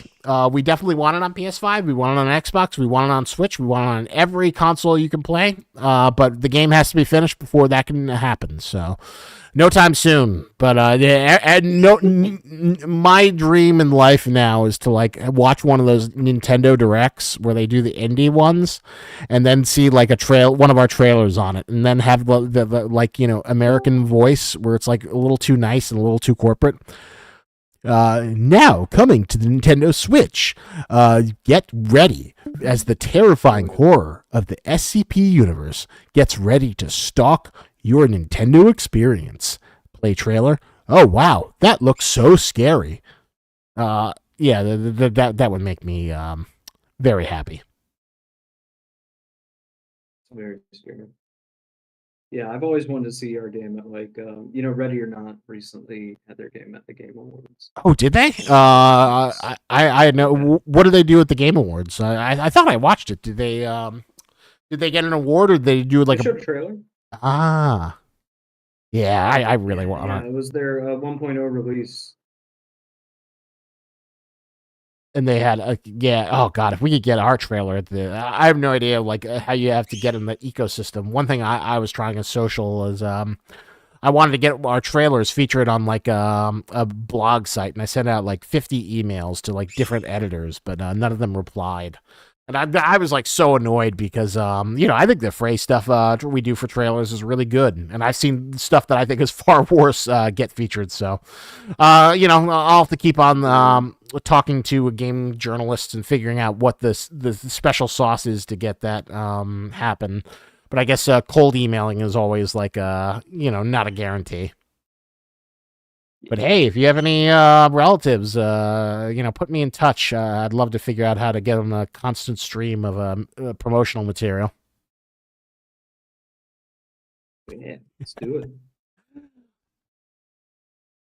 Helio says really quickly, I want to give a. Mm-hmm. Oh no, go ahead. Every single one of those American Nintendo things sounds like they just hired the girl from Watch Mojo, says Helios. You might be right. Although usually don't they have like a male voice who does like the voiceover? But anyway, what were you going to say, Sterling?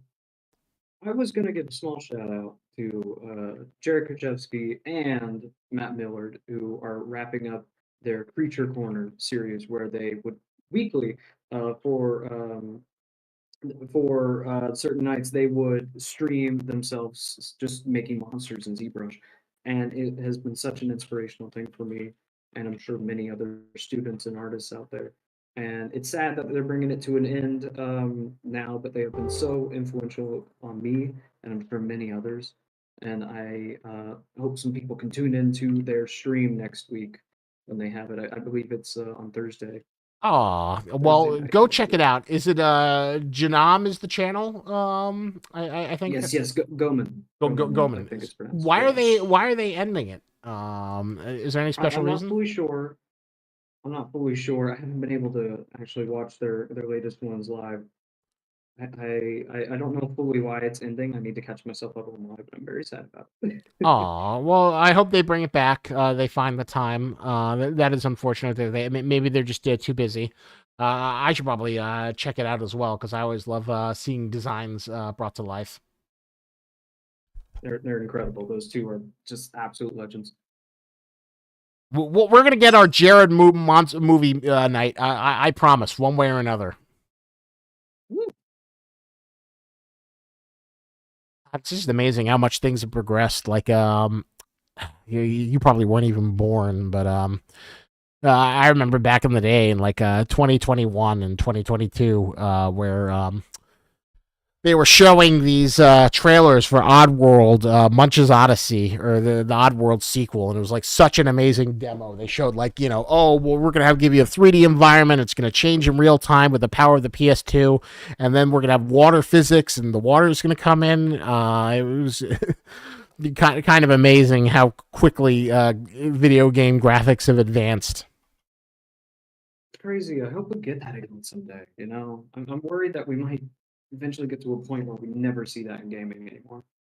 Yeah, this whole generation's kind of disappointed me. Where I'm kind of waiting for that game that, like, oh my god, it's a playable Pixar cartoon. This looks amazing. But nothing's really like kind of like reached that point, or felt so amazing that like, do you remember when Gears of War was first shown? No, I don't remember. I've never been a Gears fan. I've thought about it though. I thought about getting into it. It's a very fun game. I would recommend it. But like back when 2006, when they were like showing off the first Gears of War trailers, everyone was just like flabbergasted because it looked so much better than like just about any other game on the market at that point. It looked like an interactive, movie, like a movie grade CGI that you could actually play. Over time, everything else kind of started looking as good as Gears, so Gears felt a lot less special. But when it first hit the scene, it was just like so far and above all of its competitors. Yeah, wow. Yeah, I love games like Half-Life and the historical ramifications for those on like the shooter genre. That was my interest for a lot of years. Any personal favorite FPS games for you right now?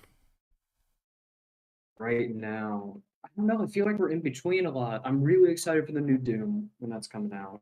Ooh, Dark And I Ages guess the looks new cool. Indiana Jones is going to be first person too. So we'll see how that turns out. But yeah, Uh, Dark Ages looks great. I'm excited for Judas. I'm excited for a lot of games. oh, Judas is. More than I'm I playing forgot for. about Judas. Judas is going to be really interesting because I for years I've been hearing about Ken Levine's narrative Legos, so I'm curious to see what Yeah, that'll actually look like in practice. I'm very excited for that one. Because that has kind of been the difficulty that no one's ever been figured out. How do you like create a gameplay story? That's just not like several different branching paths that feels organic and dynamic. And supposedly he's cracked the code with his narrative Legos, but we'll have to see what that looks I like. know. Yeah, I've listened to some of the interviews. It sounds like a really exciting promise, and I love his narrative style. I love his world building and stuff. So I'm really excited to see what they're cooking up. The one thing I'm worried about though is like did he have to do the I've got magical powers with my that come out of my hand thing again? Like does every Ken Levine game have to be that? I think every game should have that in general. It works really well sometimes. um I'll give him this. Not many people ape that style, so it's not many games that let you have ice hands or fire hands or bee hands. The bioorganic magic powers. But I Playing guess by Prey right now. I guess you're. Oh, Prey had it. Yeah, Prey was great.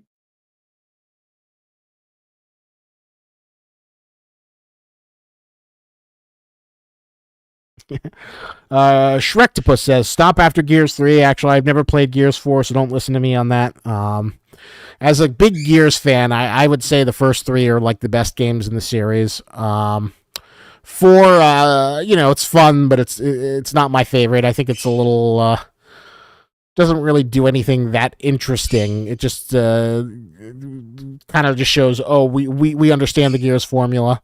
Gears 5 takes a lot of interesting risks. I don't think they all pay off, but I do appreciate trying to mix it up with the formula and adding more open world elements. So it was definitely an interesting experiment, but it kind of has like a bad cliffhanger ending that just feels like content was cut out of it. But if you like third-person action games, shooters with horror themes, you can't get wrong with the Gears series. You're going to have a good time. What was insane is when Gears 4 came out, they gave you like DLC codes so you could play all the other games for free to kind of like catch you up on the story. It was useless for me as someone who had played all the Gears games, but if I hadn't, oh my god, it would be a bonanza of content. A banana of content. Banana of content. Well played, keeping it on theme. Yes. After your, by any chance, after this is over, any chance you're going to go get a banana split to celebrate? Ooh, don't put that idea in my head. Don't do it. Well, I know. Is that something that's easy to get? I knew you. You moved to a European country, but recently. But I don't know. Is banana split only available in America, or is that across the globe? You can get one. I don't know. I don't know. I guess you'll just have to find out. Well, But because when I think of banana splits, I think of American apple pies, Americana. I think of Hanna-Barbera. Of course, the banana splits. ML says it's global.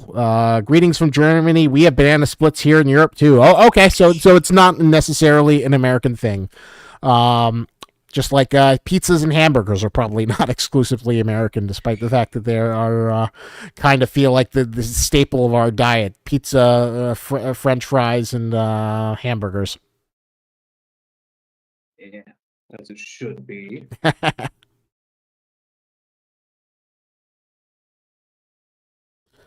But banana splits are good. All things with bananas are really good. Banana split ice cream's really good. Banana split Dippin' Dots. Bananas, there's just a lot you can do with them.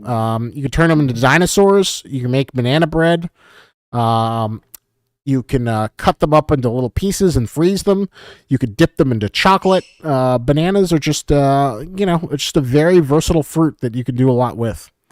Like, oh man, and now that I'm thinking about bananas, have you ever had a what's it called? Banana flambe?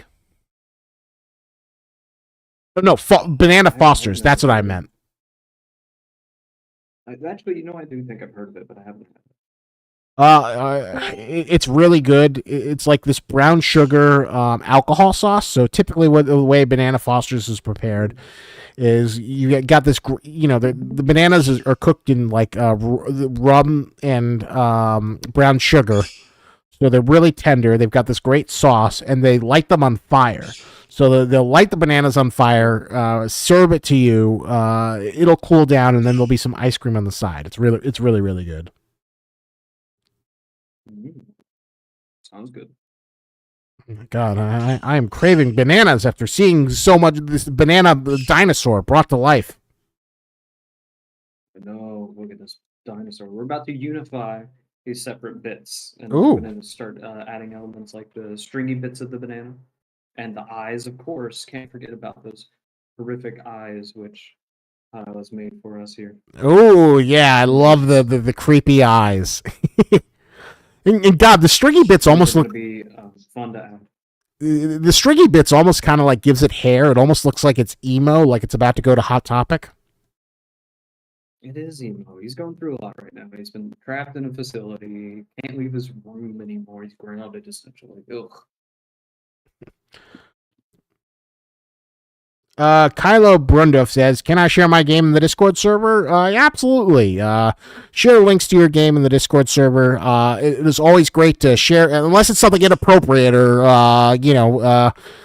if it's an inappropriate game where you do bad things, support bad parties, or kill people, that are like minorities, then don't. But if it's like a fun little game that is not offensive in any way, then absolutely. Especially if it's SCP, we love to support the SCP community and collab because the more people who make SCP stuff gets people into the SCP as a genre, which means it encourages more people to read SCP and make SCP content. So, of course.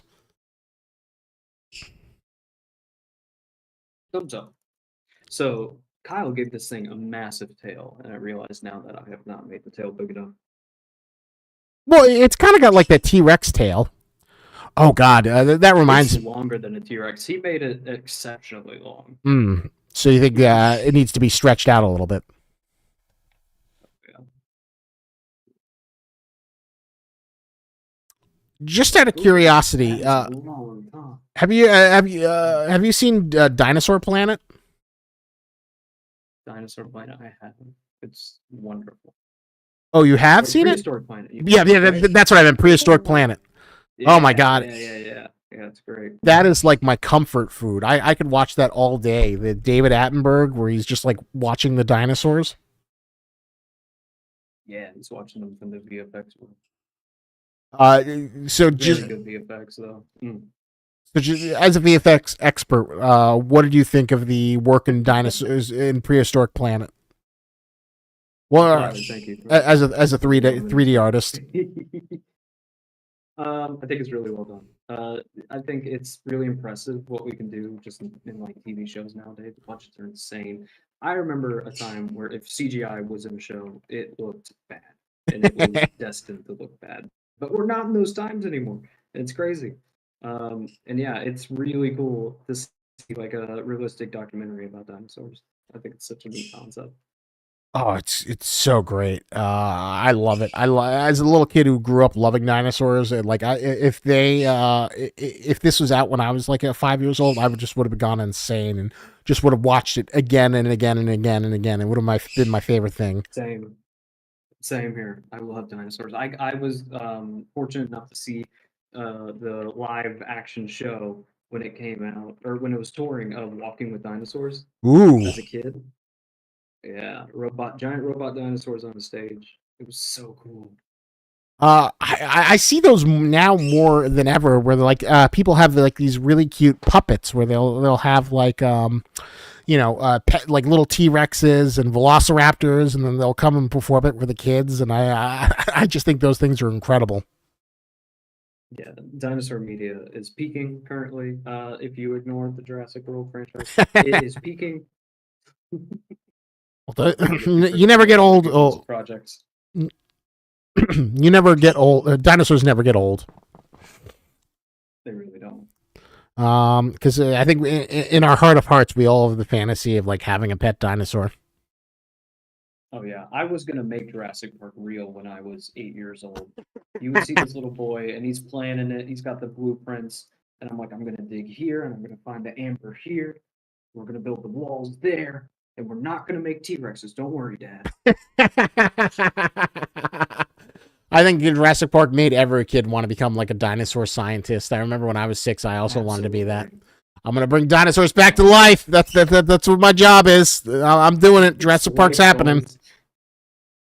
Did we learn nothing? No, we learned absolutely nothing. We learned absolutely nothing. Topic nothing except dinosaurs are cool. The best scene in whatchamacallit, of Jurassic Worlds, where they have like the little kiddie park where they've got the little kids riding the baby dinosaurs. And it's like, why can't that be me? Yes, yes.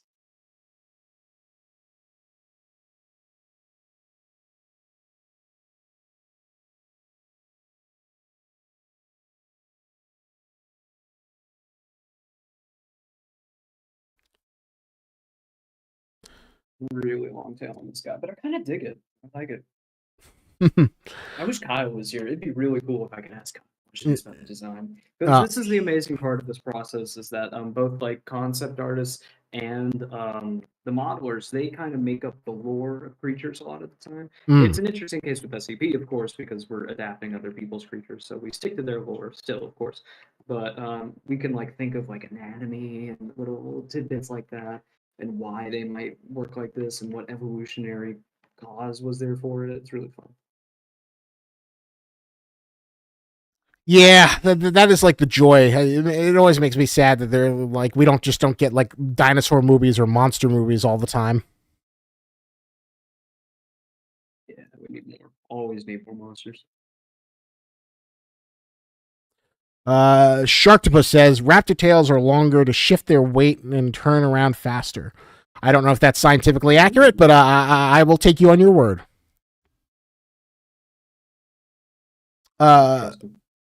Krylo Budanov says, how long have you guys been making games?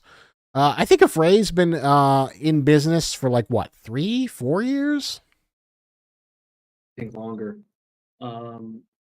Definitely like I think like 4 years before I've been here, so maybe like 6 to 8 years. I don't know for sure because I wasn't around then, but Oh, I'm making a bull squid. I just realized this is essentially a bull squid from Half Life. oh God, you're right. I didn't even realize it, but yeah, Yeah, that's how good Half Life designs are. They just like completely corrupt your brain. they, they really do. I can't unsee it now. Because I've worked on a bull squid before for a previous project I was a part of. Oh, anything you could tell, or is that like something you have, in your non-disclosure? It was one of my very first game-related projects I worked on. I was a volunteer on Project Borealis, which was a fan-made Half-Life 3. And unfortunately, we canceled it a few years ago. We didn't have much to show for it, but it was a really cool experience, and it was the first time I ever was using software like ZBrush. Awesome. Well, there you go. You were keeping the dream alive. Yes. Right now, I'm wishing the best of luck to Project Borealis and their ventures because it's up to them now. Well, it'd be funny if the fans give us the Half Life that Valve refuses to. I wonder, were they working off of the leaked storyline that was from supposedly the ex Valve writer? Yes, yes, we were at the time, but we were going to mix some things up, but 'Cause, we were at the time the working. most disappointing thing is like when you read through that synopsis, you're like, oh yeah, that's kind of like what I would want from a Half Life story, episode 3 or Half Life 3. That seems plausible. Yeah, yeah, definitely would have been cool, but obviously, due to recent events in the Half-Life world, it's not going to be what's happening now. Valve is the worst teasers. 1 second, let me just get some water to parch my dry throat, and I will be back in 2 seconds. Right. In the meantime, I leave you for a minute and a half to regale them with tales of 3D and bananas. Okay. All right, everyone. Look at me. Look at me now. I'm the host now. I'm the social media manager.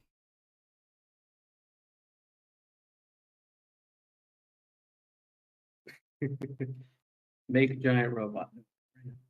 Right. I can't make Liberty Prime right now. I'm busy making a bananas. I think I still need to make the legs longer. Comparing it to this, like he's pretty tall. It's been way tall. He's a very tall creature, so I think make the legs even longer. If anyone has any direct questions, go ahead and shoot.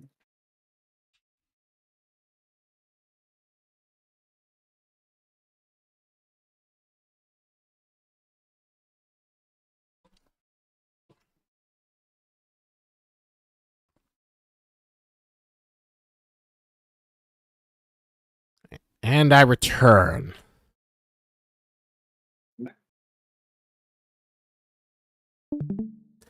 X Dreeper says, make giant robot.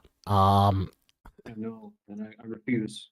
Is it because of the lack of skill set, or you were just too honed in on the this bioorganic banana monster? But I'm just obsessed with the banana. There you go. He's locked in. You can't take him away. Although, just out of curiosity, though, do you have a favorite giant robot design? Okay, it's hard because Iron Giant's great, and also some of those Jaegers from Pacific Rim are amazing. They So are I'm torn a little bit. There's a my. lot of good giant robots. I love Cherno Alpha. Nothing made me sadder than when Cherno Alpha died. From Pacific Rim? I don't know Yep. the names. It's the giant. Yeah, It looks like just a giant box. It's like the Russian robot, and it's just like yeah, that it's was got a giant great. bucket on its head. I love those. Yeah, they had such awesome like kind of steampunky or diesel punk design. I was always sad the Pacific Rim never kind of became a bigger franchise. I was always kind of hoping it would like Yeah, do as well as Transformers.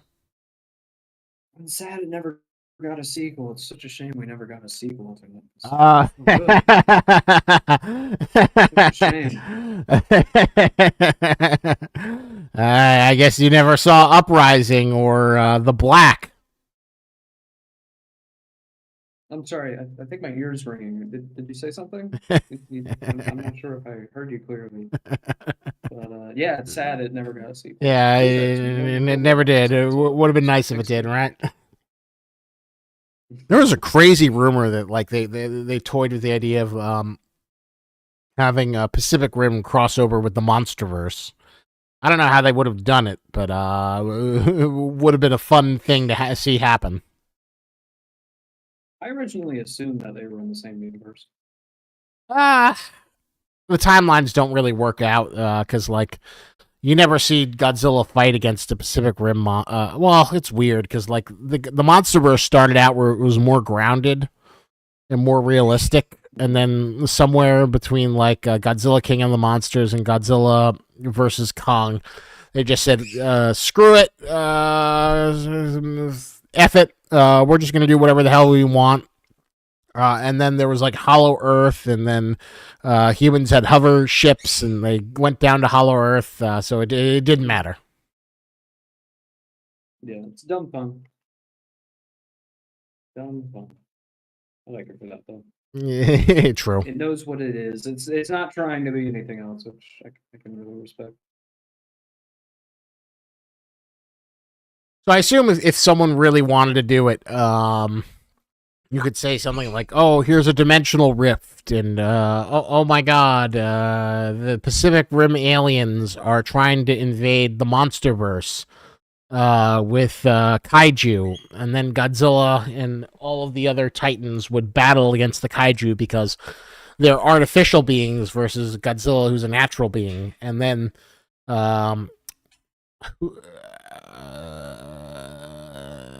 who's like the main hero of Pacific Rim? I guess Mako Mori and Charlie Hunnam would come in and they'd say, "Godzilla, we got to help you out. It's time to bring in the Pacific Rim." And then, cue the Darwin Jermaine music. And then Gypsy Danger goes through the portal, and then he punches out one of the kaiju.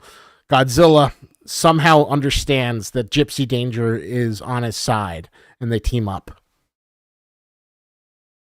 Oh, man. Can we get that? Can we get that like now? Wait, I know Jared. Maybe we can make something happen. We do have connections to it. Tanuki says Pacific Rim is Power Rangers, but just the kaiju and the mecha part. I'd say that's pretty accurate. A lot of things are Power Rangers, like the Blue Beetle. I'm sure Jared would come up with some killer kaiju designs if he was like hired to work on Pacific Rim, if he wasn't already. For all I know, maybe it is on his Also, a lot of it's very hush hush, but it's happening right now. Also, a lot of love to the Gen Zero game robot designs. They are really cool. Maybe the real key to like reviving the world of Terminator is to somehow cross it over where Skynet starts building Jaegers, and then the good guys have to build good Jaegers to battle Skynet's evil Jaegers. Are you building the Roboverse right now? I know. My talents are wasted. If there's two things I'm good at, it's coming up with gimmick deals for fast food and dumb ways to create cinematic universes with crossovers. Shrektopus asks a really important question: how would Bananasaur taste? Bloody banana. Banana with blood. Exactly like that. Okay. Like muscly fibers of a banana. So it would have the texture of meat, but the taste of a banana. So it would be like really fibrous. Exactly. Oh my god, that sounds terrifying. I kind of want to try it now. All right. Oh, so what did you just do here? You like reverted back to the ball. Yes, right now I'm sculpting an eyeball. Ah, I'll be working on its eyeball now. very cool.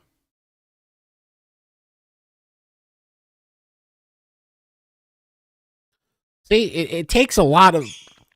I hope this gives you an appreciation for how much work goes into modeling. How much attention and time into the details of each one of these models. They are not easy to produce, which is why, sadly, we're not in the position to have like updates every week.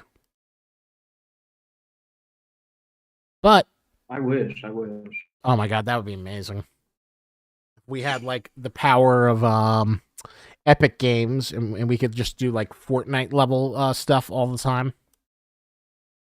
Yeah, it's really impressive still what our team can do, and it is really incredible seeing some of the progress we get through. So, Well, just out of curiosity, speaking of monsters, by any chance, are you following House of the Dragon?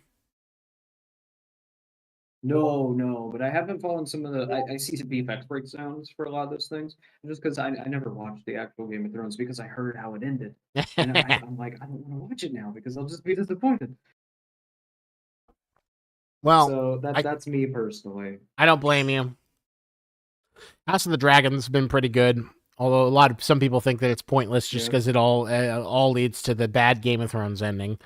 The one thing I will say is that based on the the source material, the House of the Dragon has a really good ending, or at least an ending that feels Ooh. suitably appropriate for the material. Because it's supposed to be this very tragic story where almost everyone dies in this feudal civil war that like nearly destroys the Seven Kingdoms, and forces the Mm. Targaryen family to fall from grace.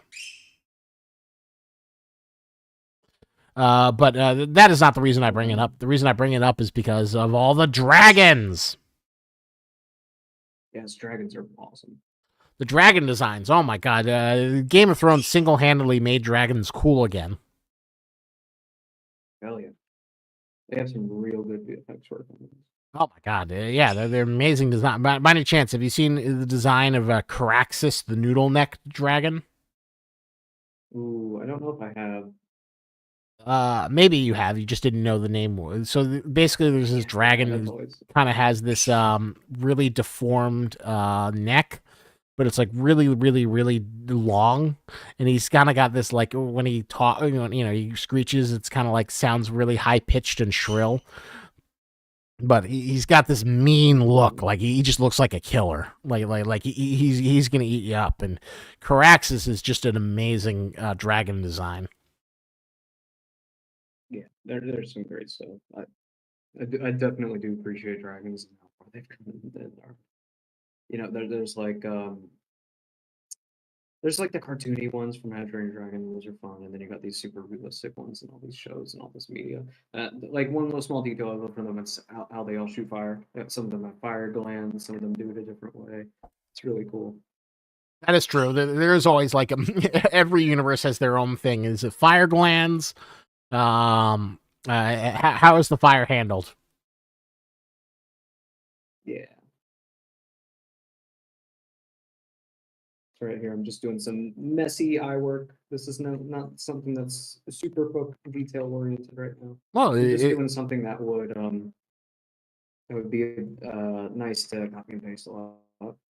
there's this really really cool House of the Dragon design where the dragon is Oh yeah, Vagar. I learned how to make eyes from Jared Chavez's tutorial. I'm kind of speedrunning it right now, just because I want to be able to get to place them tonight.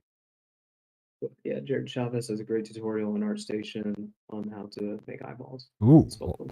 Well, this is a very terrifying eyeball. I love all the veiny details. Oh yeah. What is this tool you're using that has like multiple aspects to it? I am using the radial symmetry, which is just down here. So it's cool. You can add as many points as you want and use radial symmetry. It's very satisfying to do.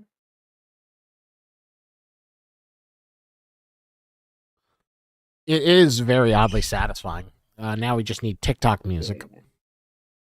Oh yeah, that's how you make it big on TikTok. I Uh, actually started posting my art on TikTok a few years ago, and oh yeah, you should definitely. abandoned You got banned? it.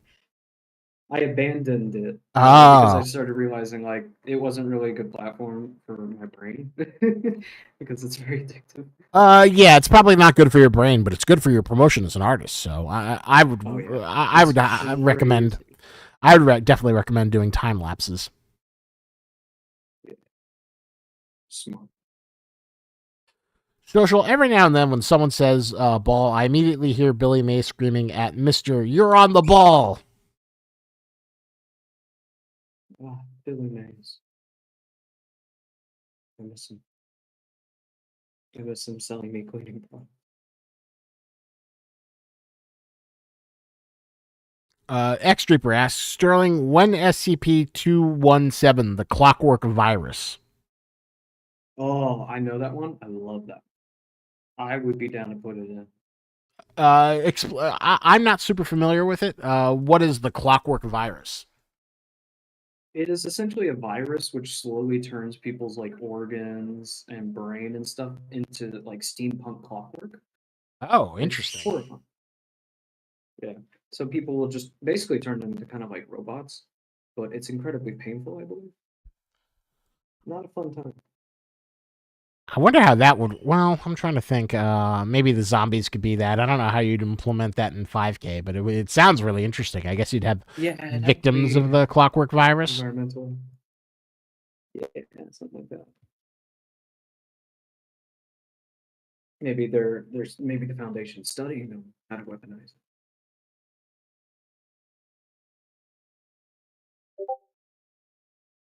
I'm seeing some artwork. Oh, that would make some great bio horror art imagery.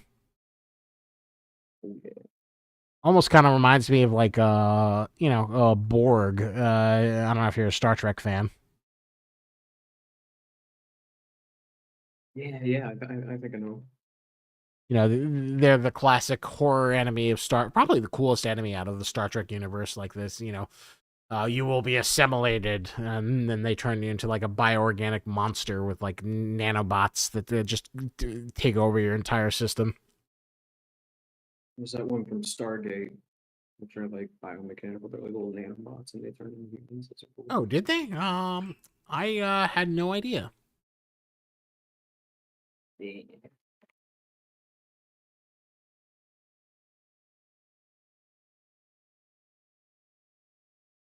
Yeah, the Borg are kind of like basically like sci-fi zombies. So,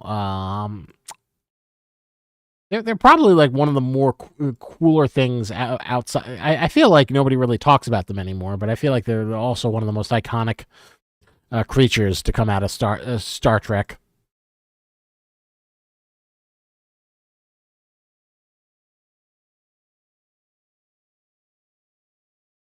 Yeah, I need to get into a lot of those kind of things. I am unfortunately I don't watch as much of these like old classic media as I should, especially like sci-fi media. Well, I don't blame you. There's like a lot of I stuff. watched a little bit of Star Trek when I was younger. I Ooh, loved building versions of the Enterprise. ooh. I loved having little model sets of it. It was so nice.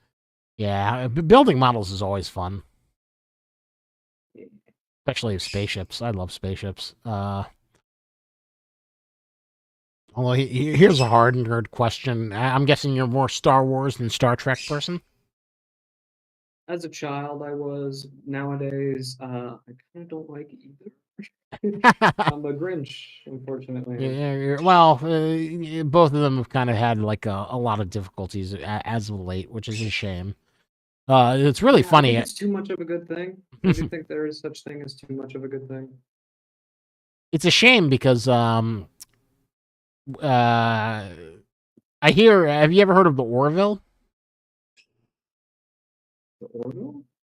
Yeah, basically Seth MacFarlane made his own Star Trek show because he loves Star Oh Trek. yes, yes. And I do know it. Yeah, I heard it it's actually pretty good. yeah, it's a lot better than most people would give it credit for. Because when you think originally it was like, hey, let me make a Star Trek show, but it'll be hilarious. It'll be about a guy and his ex-wife, and then they'll complain, and there'll be a lot of dad jokes on it. But in reality, it was a backdoor. Oh yeah, I'm actually going to make the Star Trek I want to see, Star Trek: The Next Generation, and it kind of has a lot of like it has a lot of good morality plays because like the great Star Trek storylines are like they'll go to a planet and there'll be like a alien race there and they'll have some sort of moral quandary where like one alien race is dying out and then another race is kind of like supplanting them, and then they have to like have the prime directive question: do we interfere in this race's evolution and help this race that looks like it's going extinct survive when it looks like this other race is supposed to survive? And it's like all these like big deal ethical the best Star Trek is when they're like sitting around in a boardroom talking about big ethical questions. Yeah, those kind of hypothetical ones where it's very good for the budget, very achievable. Yeah, that's the unfortunate thing is That's is that it's not as fun as Star Wars. Star Wars always has like the cool shit, while Star Trek probably has like the more interesting, more morally engrossing storylines. Yeah, I mean, I like the stuff that makes you think. I think that's a good aspect to any medium. Something that makes you think after you watch it. Mhm. That's I think just the hallmark of good media. ML Yeah. asks, "Is that the Eye of Sauron?" Maybe. It's going through some hardships right now. I'm trying not to draw too much attention to it, but it is the only thing being shown on the screen, so just trying to wrap it up. Yeah, he's exploring. It is the banana Eye of Sauron. Oh, yeah. Yeah, yeah. I mean, this is a lot of art a lot of the time. You gotta kind of work through it and evolve it as you go along and figure it out. Well, do you ever have as an artist, working with clients or collaborating, ever have that point where you get frustrated, where like you keep on bringing it to art director or client, and they're like, that's not quite it, but they're not quite giving you like clear instructions. They're just sort of like asking you, give me something that I like.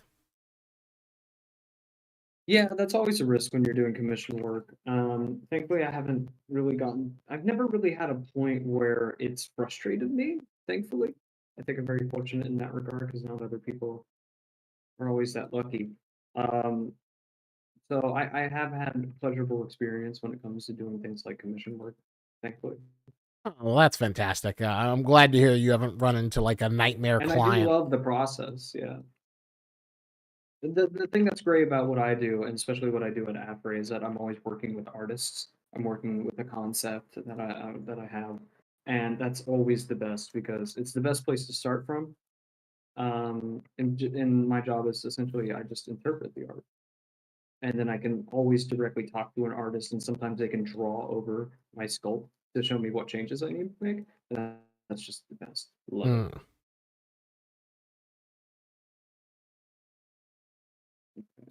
Now I'm gonna try to do something and see if I can try to do it.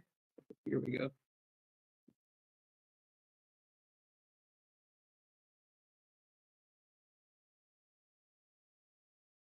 I'm just gonna save.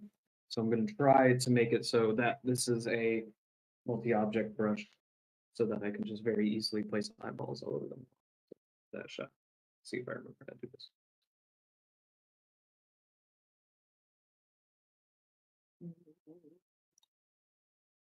Yes. There we go.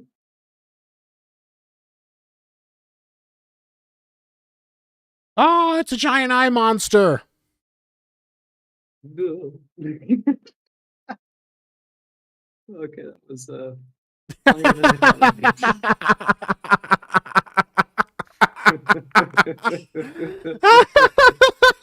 Oops.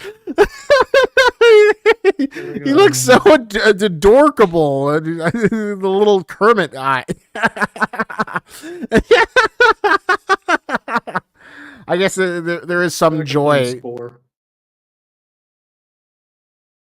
Absolutely. Oh god, that really does. Did you ever play Spore back in the game? Yeah, I played Spore. It's great. I wish they'd make another one. Okay. It's not keeping their polystable. We should keep their Muppet color messed Monster.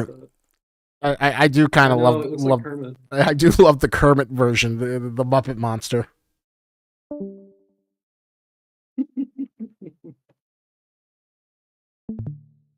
All right. Insert places some eyes here. Try to match the concept art. Oh.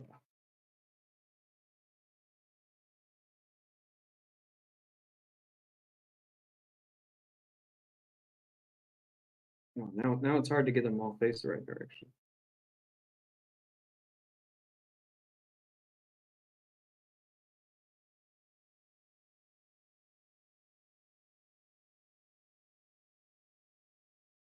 I might have to adjust some of them.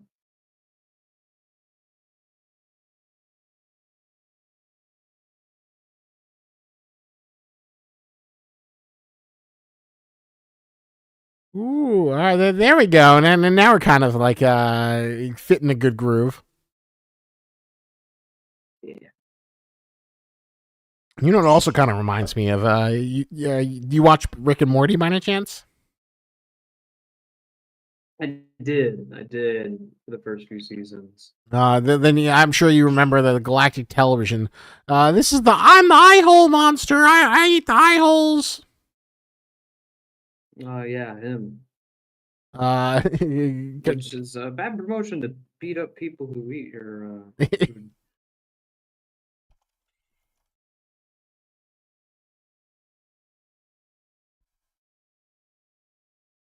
Call it aggressive marketing. yeah, there's like the eye hole So a lot of planet. these eyes are going to be covered up. So this would be the part where if Kyle was here, I'd ask him, does he have eyes down here? Hmm. I don't actually know. But for now, I'll just keep them up here. And I think those will be his eyes. They lost all their color, which I'm very sad. It is okay. Okay for now. Now I'm gonna pose it so they're all kind of. I should pose it now, actually.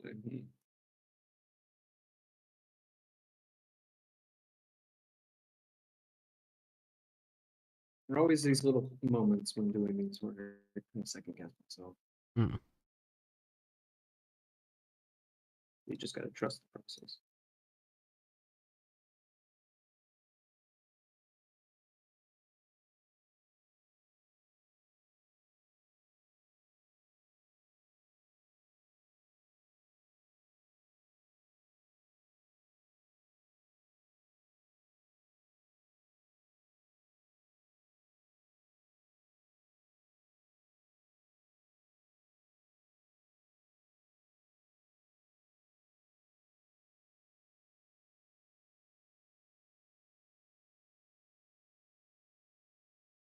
Ah,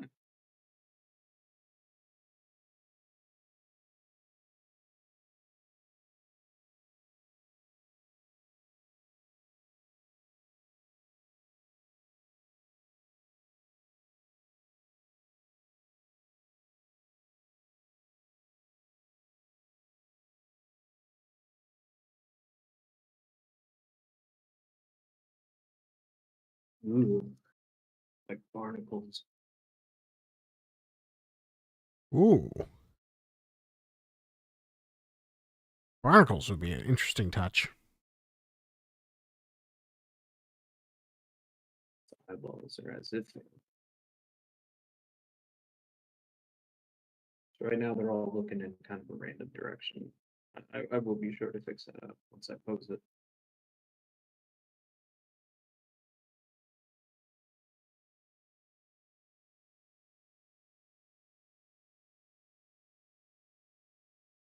Ooh.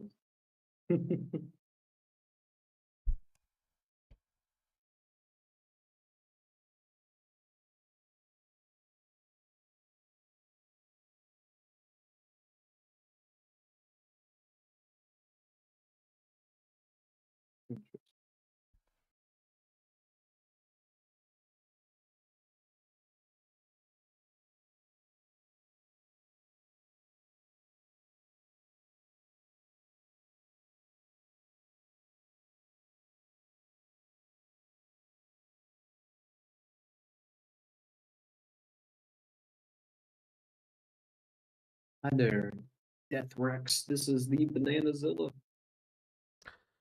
Chief Gully says, OMG, Alienasaurus? The Bananasaurus. It's a very tasty monster. DCR says, will it be texturing as well? I don't think you're going to have time for texturing, right? I'll do a simple paint over of it to give it a little bit of color. Okay. But Yeah, we because won't be doing proper we texturing. are on hour 2, and I think you said you could like get like a Sybil model in like 3 hours. So we are on the final hour. Yeah, that's the goal. That is the goal. All right, so I'm definitely very Speed excited to build see what the simple texturing looks like. Oh yeah, me too. Because I do want to pose it too. I'm not sure if I'll be able to get to that. We'll definitely take it as far as we can. But thank you so much for finding the time to do this incredible demonstration on your weekend, and thank you for taking time on your Saturday. Was it Saturday or for you? Yeah, it's Saturday.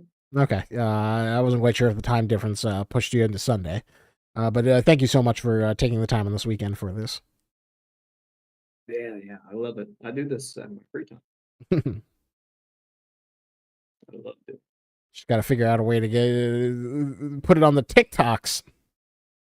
Well, just out of curiosity, is there any monster or creature you've modeled for experience and practice just because you love the creature so much recently? Absolutely. The shot rat that's in the thumbnail. That is definitely one of them. Ah. Yeah. I practiced a dragon a while ago, and I sometimes just sketch and I do kind of random ones. Those are always really fun. Any chance you might try and do any of the House of the Dragon models? I would love to see your attempt at trying to do Vagar. Maybe. I haven't done that many dragons. I do want to practice doing some of those more too. There's this one really cool dragon in House of the Dragon.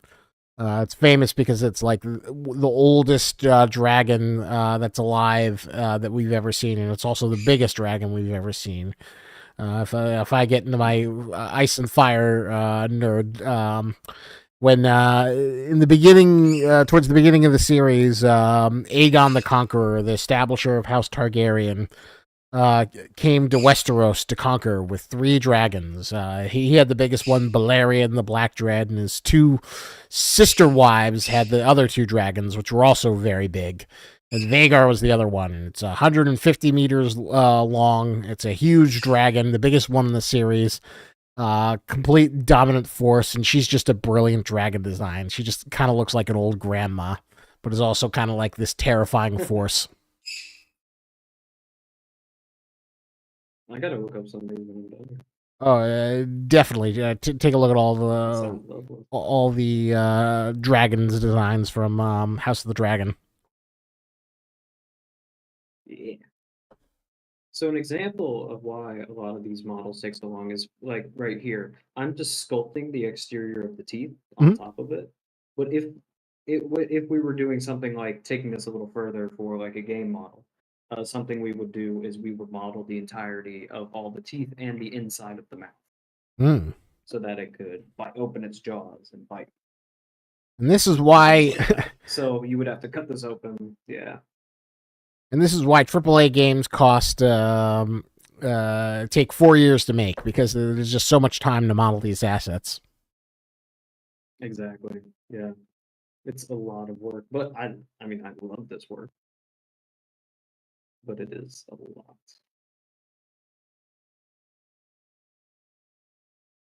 That's why games take a long time to make. But devs be cooking. Okay, devs be cooking.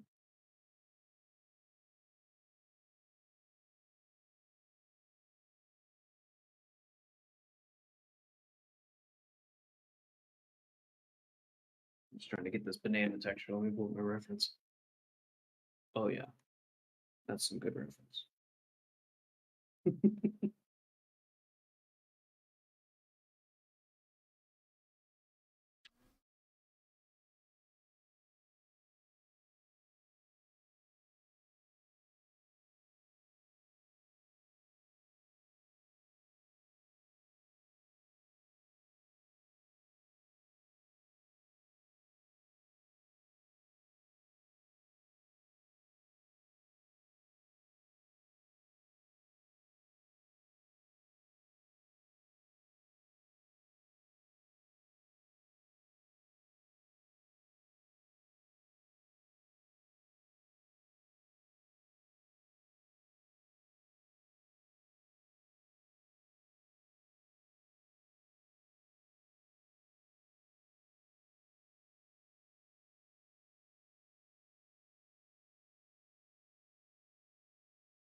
You had to guess, just from your own instincts. How do you think this SCP makes babies? Do you think it lays eggs, or how does the Bananosaurus reproduce? Oh god, that's always the worst question for monster designers. Uh, it was so Or pure. It was so pure. well, or Um, maybe it just like plants. It just dies, and then the seeds take root, and the plant grows out. And I, maybe. it's probably very possible that the article actually states how they reproduce. Um, but I'm gonna have a little headcanon right here. I'm gonna say that when they poop, it plants a seed. There you go. I like that idea. That's a good So a fusion. seed. Yeah, yeah, and then it grows a new little one under the ground. It's kind of like laying an egg. So eventually, a banana tree, or not a tree, just a single banana little baby will.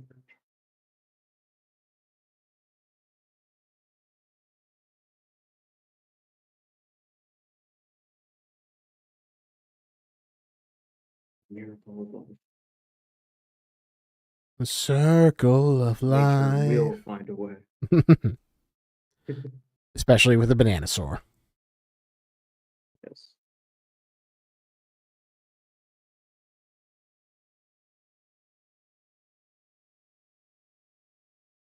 Okay.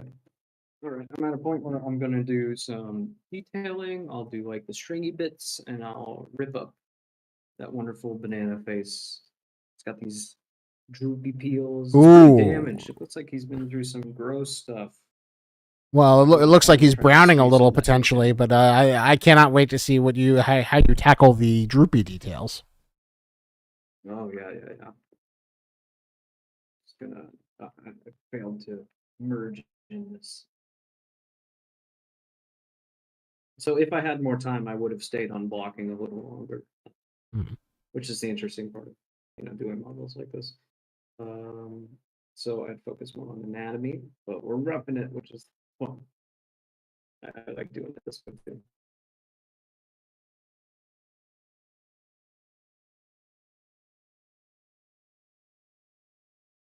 That does seem to be just out of curiosity. What would you recommend for people studying anatomy? How do you study anatomy for like creatures that don't exist? Um, it's always nice to pull up references of creatures that do exist, or even fictional creatures like, or fictional anatomy or hypothesis of things like dinosaurs.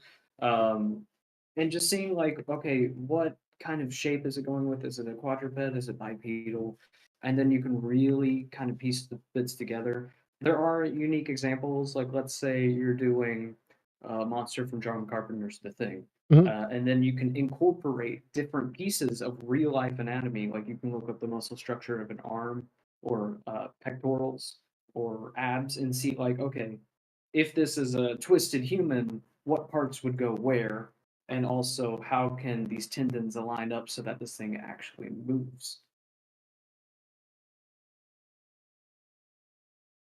And also, just there are a lot of great resources for studying anatomy. One of my big ones a few years ago was Anatomy for Sculptors, which is a great website. It's a great book for teaching anatomy specifically for sculpting, and it tells you the shape geometry, the shape language, and it breaks it down in basic forms. And it's just a great tool overall.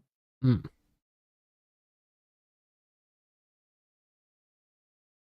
Well, those sound like some fantastic resources.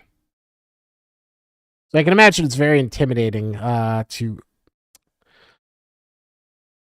Ned JJJ asks, will Bananazilla be found in Area 12 or another mission? And will you ever make a mission when you walk around in a destroyed city and finding stuff? What do you say? Good question. As of right now, there are no plans to include Bananazilla in the game, but I love bringing justice to this creature step by step. So I will never say never, but this is just a demonstration of Sterling's amazing 3D art sculpting abilities, less than like something that's actually going into the game. We always try and find a balance with these streams. Either one, can we show something that's like not going to be a huge reveal? That can be worked on, or two, can we demonstrate the affray process towards creating game assets in a way that's fun and unique? And that's how this Bananazilla appeared. So as right now, there's no plans to put it in the game, but never say never. If you keep on showing to events like this, if you keep on buying T-shirts, you never know. Maybe it could appear in a DLC.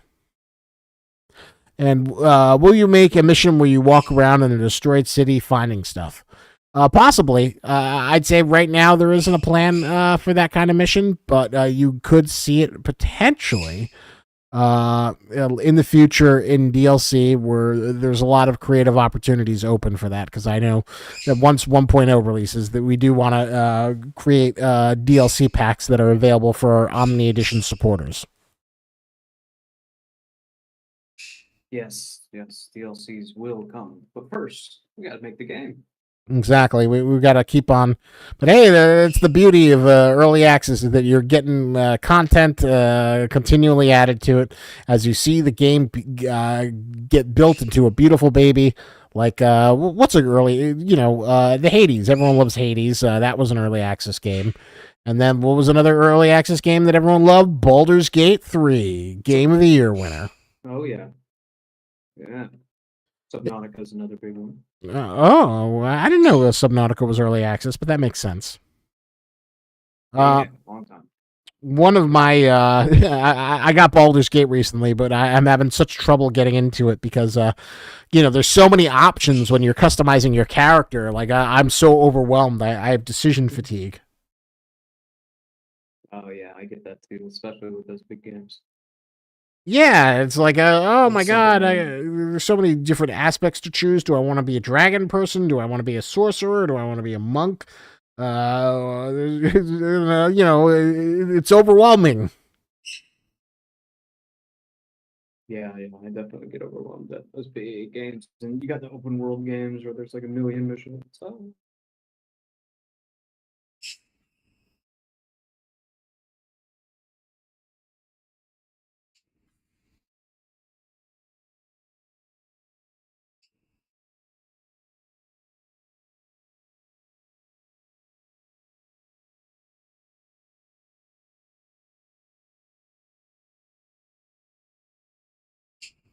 some damage.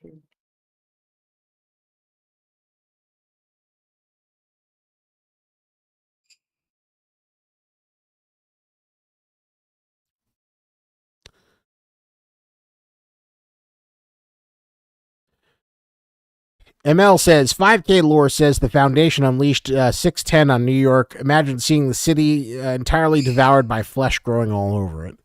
That is a really, really cool idea. I will say, and I think Xstreeper says that the article lore is different than 5K game lore. The game has like its own interpretation of the article, while kind of using the overall concept of the article as like a starting point. So they will have, and hopefully in this new patch, you'll see like kind of like the bigger differences between the original article and the game. But I will never say never. Who knows? Maybe there will be a New York mission. But by the same token, that seems like it would be very time consuming to model New York accurately. But you could see it in DLC. Who knows? I'd like to work on it. Would you like that, like a Frey vacation? Have you ever been to New York City? I haven't. That would be cool if you get to go visit New York City, just because you're gonna get reference material. Oh, yeah. We need tons of reference material of the most 5-star hotels we can find. Oh yeah, we have to go to the Statue of Liberty and Empire State Building, and we got to go see a few Broadway shows. That's very important reference material. Yeah, because the Flesh That Hates is gonna be there and stuff. These Hamilton tickets are very, very important reference material. Yeah, the Flesh That Hates will be playing live on stage. I'm trying to think of like what other expensive and yeah, the Flesh That Hates is totally going to invade Salt Bay's restaurant. Yeah. I mean, Flesh got to eat. Else it's gonna grow.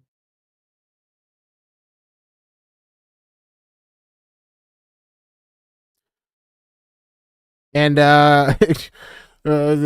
going there's this place in New York. I'm closer to New York City, so it's easy for me to get there. But there's this place in New York called the Crab House that I like a lot. It's like a all you can eat seafood buffet. So you got to go there. Ooh, yeah. It's amazing. I've gone there for like a few birthdays. So basically, what they do is you can get unlimited steamed crab legs. You can also get unlimited. If you get for the lobster menu, you can have unlimited lobster claws and lobster tails. It's pricey though. It's like I think $125 a person, or is it 115 or 125? Oh, that's awful. Yeah. It's definitely kind of like a bucket list thing. It's not something I would recommend for your average Tuesday night dinner. Oh, that's rough. Yeah, all right. So the lobster buffet is $115 a person, while the seafood buffet is $80. But oh man, it can be that good. I mean, if you like seafood like I do, it's great. But yeah, it is a little overpriced.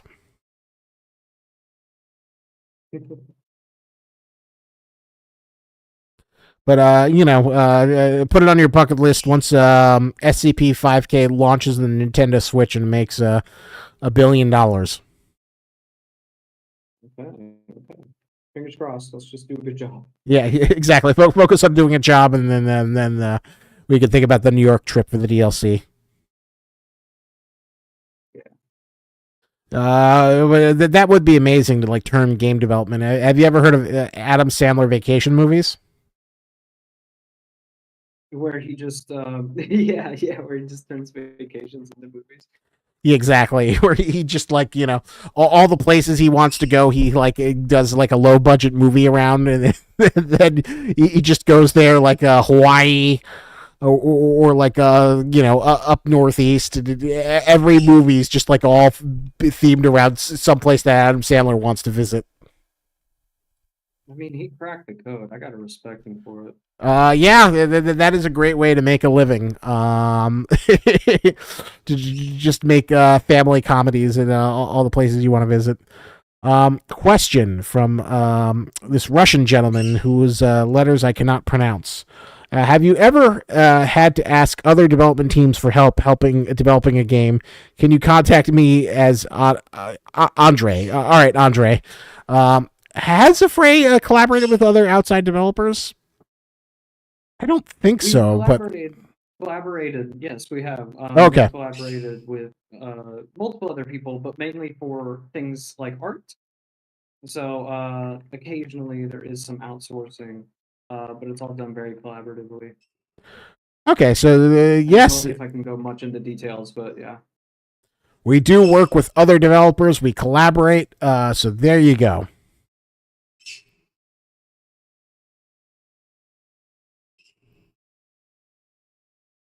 Collaboration's great.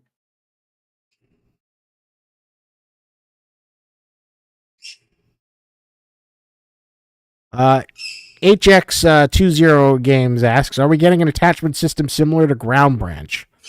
That I cannot confirm. I do know that there is a greater degree of customization that is coming soon, but I cannot say if that is similar to Ground Branch's attachment system.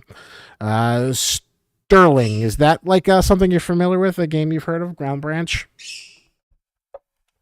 I've never heard of it. No, I'm not big on tactical games myself. I'm big on monsters. I see. You're the monster guy. You're not necessarily. So yeah, I would hold on to that question when maybe we have one of the gun guys or Trey or Albarni on. Yeah, we definitely do have a lot of devs on our game that are big into tactical games and have actually worked on other tactical games. So yeah, that'd be a great question for them. Well, that is always whenever I get the monster people on, I can then the tactical people come with their questions, and whenever the tactical people on, it's all the SCP lore. I can never find that right balance of getting the audience with the correct respective purpose, and so it always seems to elude me. Yeah, that's okay. One of these days. We love all the fans. We hope to answer all your questions.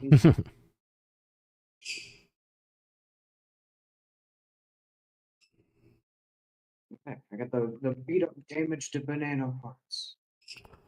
Ooh, I love the battle damage and decay. It reminds me of those old Jurassic Park toys where they would have dino damage, and you can rip a chunk out of the dinosaur.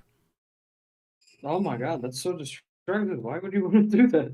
Well, because I don't know, for some reason that's what they thought the kids loved, is to make the dinosaurs fight. It was actually kind of strangely gruesome because the Tyrannosaurus would have like a little chunk you could take out of it, and then you'd see his ribs. Wait, you could put it back though? Yes, you could put it back. Okay, it sounded like you should break the toy. Yeah, not quite break the toy, but you could oh my god, I'm looking those up right now. I'm just remembering. The Kenner Jurassic Park toys were some of the best made action figures of all time. They were so good. Ooh. But yes, you could put it back. But it is funny though when you think of this is a toy for children, and you've got ribs and the innards of the dinosaur exposed with the dino damage. It's because it's awesome. That's why. True. It's awesome. Plain and simple.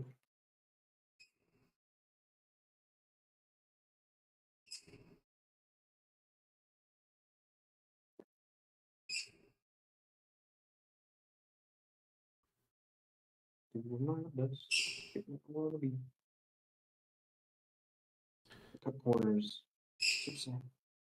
But maybe there'll be a part two. Who knows? Oh god dang! Now I'm looking it up. The original Kenner Tyrannosaurus Rex sells for $140. I wish I hadn't gotten rid of mine. Whoa.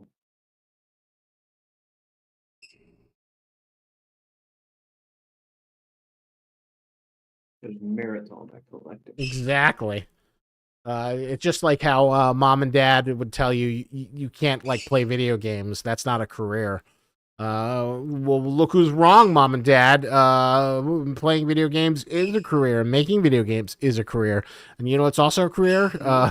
Holding on to all the dumb junk I bought as a child. Yeah, hoarding. Hoarding is a very legitimate career. It is. And it doesn't get enough credit. I guess that's what collectors are. They are just professional hoarders. Yeah, these prices are crazy. Oh my god, a sealed Jurassic Park toy is worth $2,000.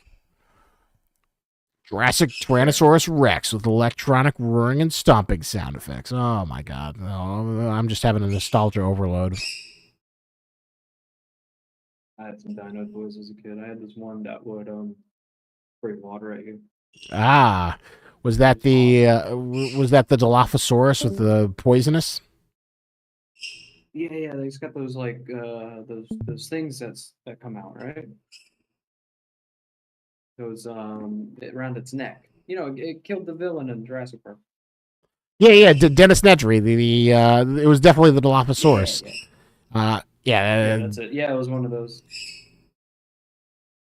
I apologize. I do not know their names like I should. Yeah, Big fan. that's fine. I think every child grows up where they know every dinosaur name when they're like 5 years old. Then it crests at like 6 or 7. But then kind of goes a little lower. Carnosaurus is my favorite. Yeah, Carnosaurus. Sky says, "Hey, I love SCP." Excuse me. Hey, Bless I you. love SCP-5K. I love it. We're glad to hear you love it. Stay tuned. More SCP-5K content is coming down the pipeline. Woo! So what now? Right now, what I'm doing is I'm modeling funky little like banana veins that are hanging off. Oh yeah, it's banana time. This is the most important part. Those stupid banana chunks that you see when you get the banana. I always try and pull them off. I think you can eat them, right? The little banana strains. Yes. Yeah, I think it's gonna be harmless. I don't like them just because I don't like the texture. But other people do love them. Yeah. And they're the real monsters. And Go. I hope my bird isn't being too noisy. He's doing a lot of squawking. I've heard a little bit of them, but it's kind of cute. Well, if anyone in the audience, let me know if he gets a little too loud. I can run him underwater to try and calm him down. He's doing the. Oh, it's called waterboarding. No, it's not waterboarding. It's just like washing. You just kind of wash him a little bit, and then it kind of calms him down. He's got to like focus on Makes drying him himself happier. off. Yeah, I don't know why he likes it, but it's very funny. I literally just like run him underwater, and he's very peaceful about it. He kind of enjoys it. Um, Oh. Okay, turn it back around. That's cute. it's just washing your bird. I'm trying to get this as accurate for the concept as I can.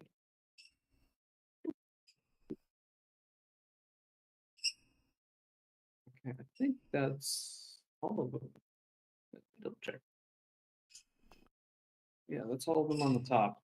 So here, what we'll do now that we masked it, what we're going to do is we are going to extract it into its own geometry. Ooh. See if that's a little too thick. We'll bring down the thickness of it.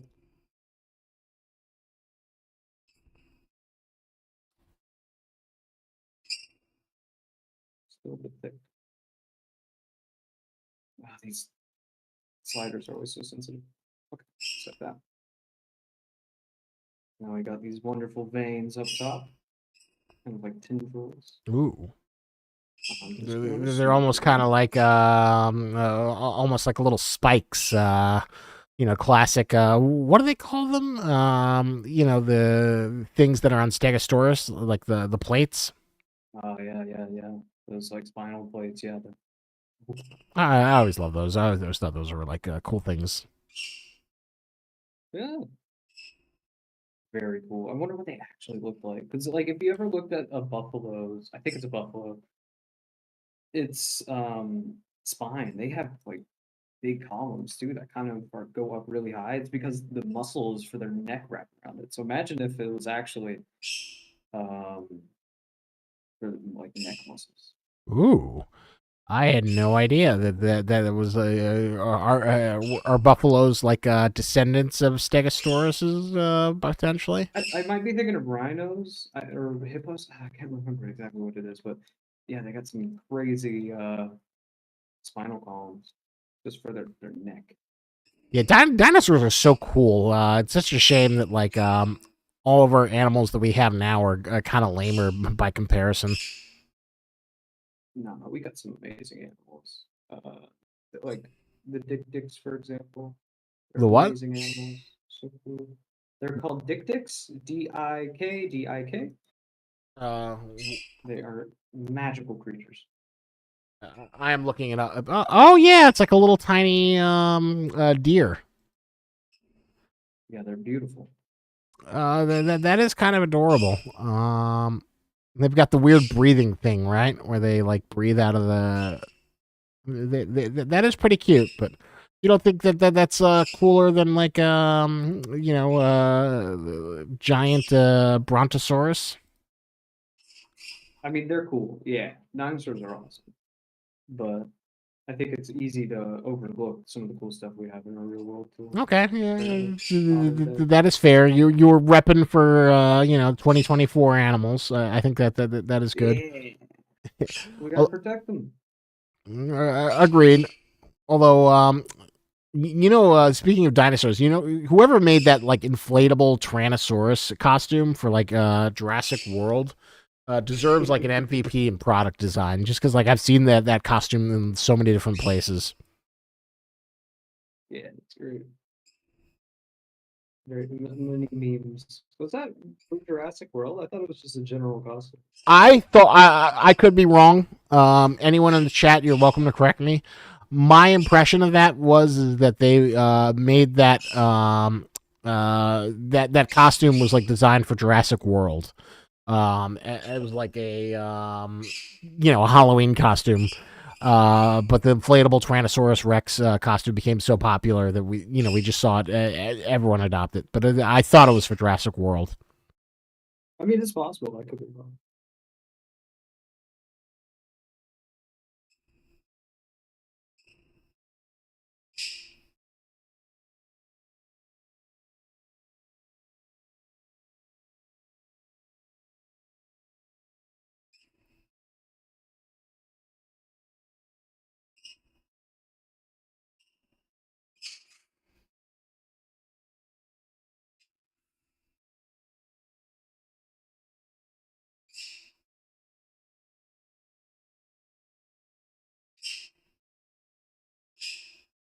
DCR says in the novels of Jurassic Park, the Dilophosaurus do not have frills. They are, however, 9 feet tall, and its venom straight up blinds Nedry. Also, it bites its head off.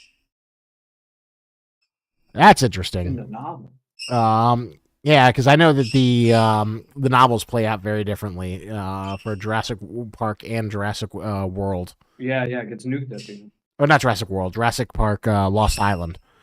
Yeah, it gets nuked. Also, what is the other thing that's like John Hammond gets killed? He doesn't get to live. Yeah, I'm sorry, but Spielberg is such a sentimentalist. He couldn't he didn't like the idea of killing off John Hammond, so he kept him around.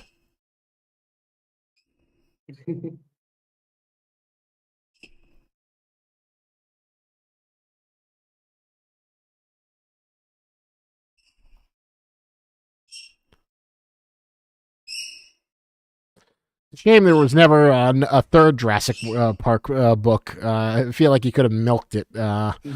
Although, if you want the bargain store replacement, have you ever heard of the Meg books?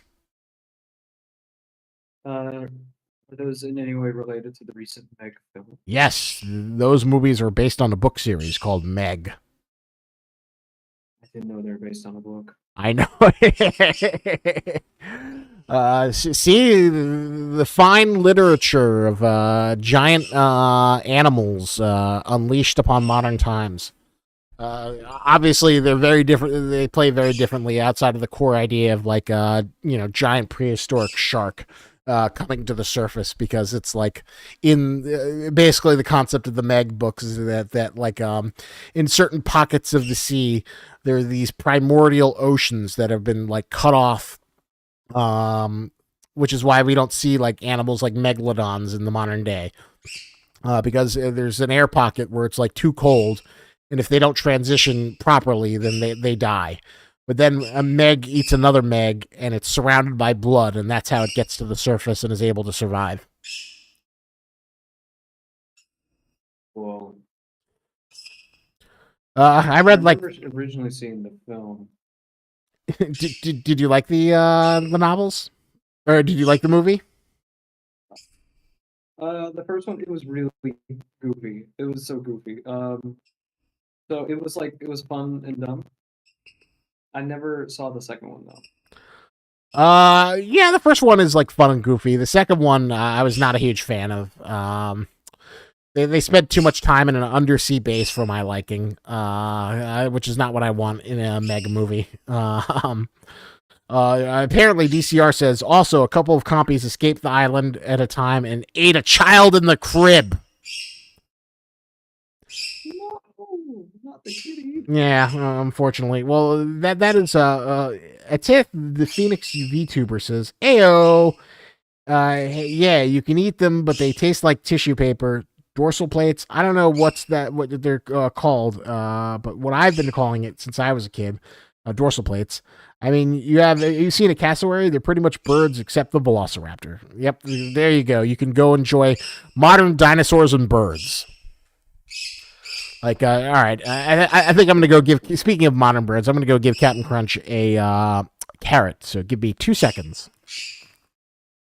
All right. Oh my god!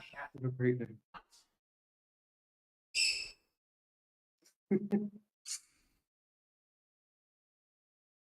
So we're just giving it its little neck beard here.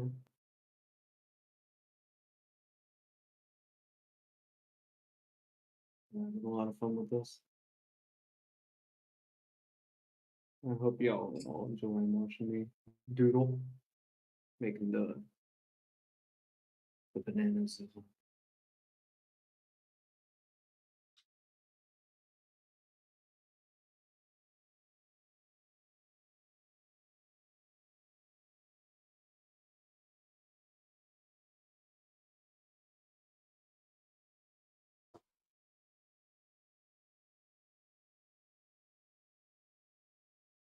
All right. Hopefully that pacified Captain Crunch. Captain Crunch. Great name. Oh, thank you.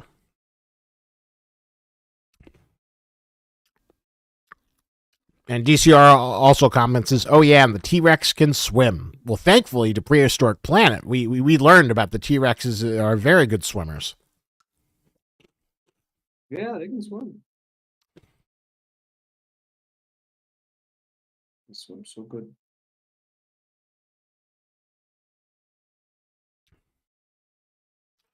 Such a shame. Every now and then they talk about like bringing back a woolly mammoth using DNA and impregnating it in in like a modern elephant, and I'm like, I mean that's cool, but I want a dinosaur. I don't want a woolly mammoth. What's so cool about an elephant that is kind of hairy? I don't know. I think it would mark like it would be like a milestone. But they True. keep saying they're gonna do it. Yeah, it feels like they keep on teasing you. Yeah, I'm getting teased. Bring back the mammoth. Do it. Do it. Bet you can't. Bet you won't. Prove us wrong. I'd be happy to be. I guess outside of So dinosaur. if we were doing Oops. this for, Hmm? oh sorry, yeah. If we were doing this for a game asset per se, an interesting thing is that we would make these hair cards, so they would actually be done similar to how hair is done in video games, where it's not physical strands. At least in a lot of games, there are actually games that have physical strands, but it would be more so like it is flat PNGs of a detail that are just added on at random. So that's how we would actually do all of these little elements if we were doing them for the game. So fun little fact.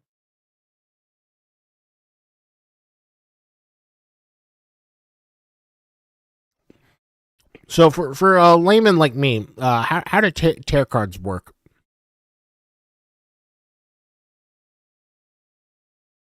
So it's like taking a transparent PNG and slapping it across a model. And the way it works is we just have a flat plane, like just a polygon, just a singular polygon sticking out of something. And on that polygon, it's projecting something has transparency to it. So it could be projecting like a PNG that is just this on it. And then it would have transparency on this area. So if you look at it from the right angles, it would look like it would trick you into thinking it's actually 3D geometry because it'd have a normal map and it would have depth to it, but in actuality, it's just a polygon. Ooh, So it's way more performant.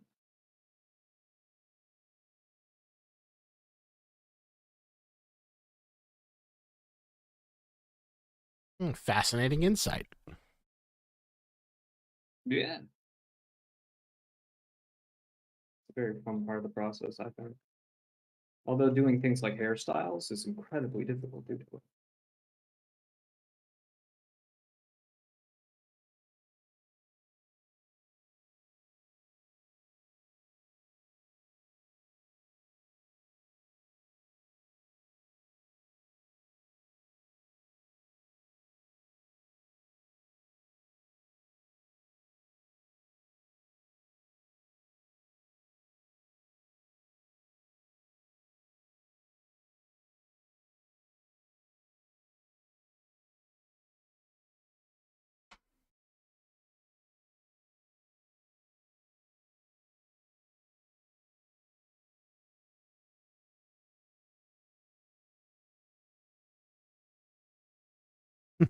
X Reaper asks, Mecha Bananazilla when?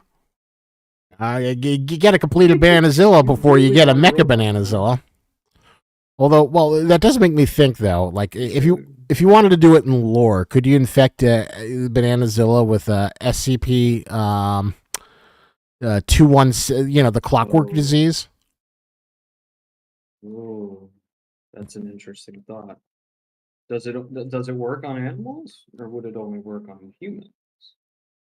That is an interesting distinction. But that does feel like That's a the really good question. way to get it. Get Jared on the line.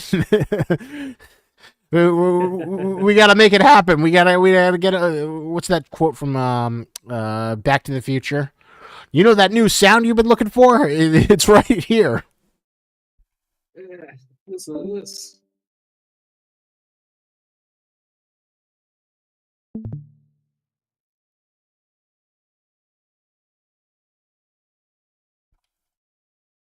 So it's pretty basic in its current form with these little hairs, but in the cross for what we're doing right now. And then we just gotta add a few more. Then I can color it. Oh, it's gonna be great, guys. Just you wait.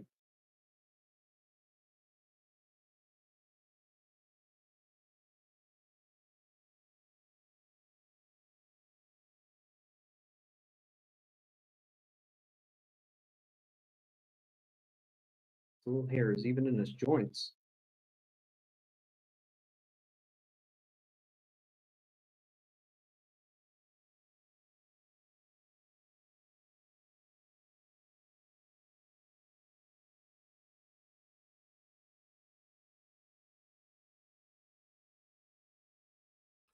Ooh, I do like those little hairs in the. So just out of curiosity, like banana hair, stringy hairs, are those like really difficult to do, or you just kind of like sculpt those out? No, I'm kind of figuring out different methods. You can do it kind of like this, where you're just dragging from the mesh itself and kind of making little hairs that way. Or what I was doing before, where I was kind of painting a mask on a plane and then extruding that geometry. So there's a lot of ways you could do it. And that's the one big thing that I really like about ZBrush, the software. There's many ways that you can achieve one thing, which is really liberating. Which do you think Like is easier to really cool. use, ZBrush or Blender? It depends what you're doing with it.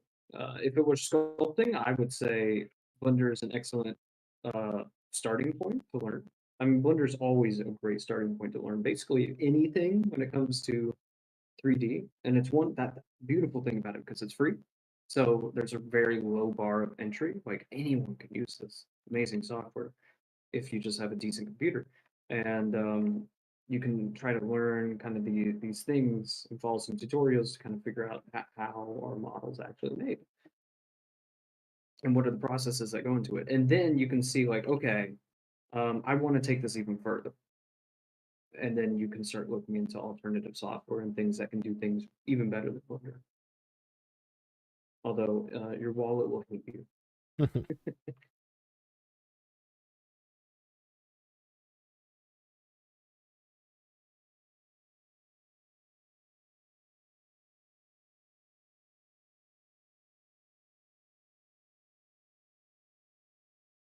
I think some little things. I was thinking of using this one tool, and I'll show it off. I'm not the best at using it, but I'll give it a shot here. So there's an interesting tool called the Slime Bridge, where you can kind of dynamically connect elements with like slimy organic growth. Ooh, So I'm gonna give it a shot here in front of all y'all. Here we go. is that the best way to I'm make gonna save before I do this because bioorganic art? it's definitely another tool. It's another tool you can use to get some interesting effects. So what I'm gonna do is I'll do like I'll do let's say 9 bridges with no branches, no caterpillars, and some decent tension. Let's see what that makes. Once you mask 2 places, it'll connect it like this. It's pretty cool. So if I were to add maybe a branch in there and then heighten the tension a little bit, and hopefully it doesn't crash because it can't crash. Then you get these nice little effects right there. So I'm actually going to crank up the branches just a bit and the bridges to 25 and see what we get. You just kind of experiment it, you try it, you let it process it, and you see if you like the result. Now I'm getting close to something I like here, so I actually think I'm going to keep this. And it's yeah, and it's very nice, and it makes it all a different group for you, so you can hide all these other groups, and you can specifically just work with this. And so now I can just inflate them, make them a little bigger. DCR says, I had 50% phone battery when we started, just hit 1% and put my phone on the charger. Well, thank you for sticking around. We are absolutely destroying the... Your phone battery. We're destroying your phone battery. Yeah. Nabby2 says, the clockwork virus works on all living creatures in the Animalia Kingdom, if I recall. Wow. So the real question is, would the Bananazilla be part of the Animalia Kingdom? Well, that's a good question. If any of the SCP, like, lore nerds out there, do, like, the organic monster SCPs count as animals, or are they just, like, anomalous creatures? Like, so some of them got, like, the Chicken Man, you know, that's like a flesh and blood monster, right? Yeah, it's like a different, just mixed DNA. It's a hybrid, almost, I think. I'm curious what category you could put that in. I'm sure everyone has each one has a unique, you know, kind of, like, it can reproduce. If it can't reproduce, do viruses work on it? Will it work on the unkillable lizard reptile? Does the unkillable reptile count as a biological organism? No. I think it does. So we're going to do the same thing we did over here.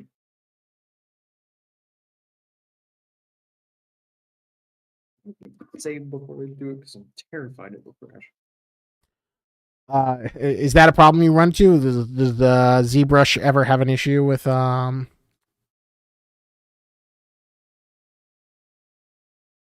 Yeah, it definitely can have an issue sometimes with doing these kind of operations. I've run into it before, and it gets very mad at me.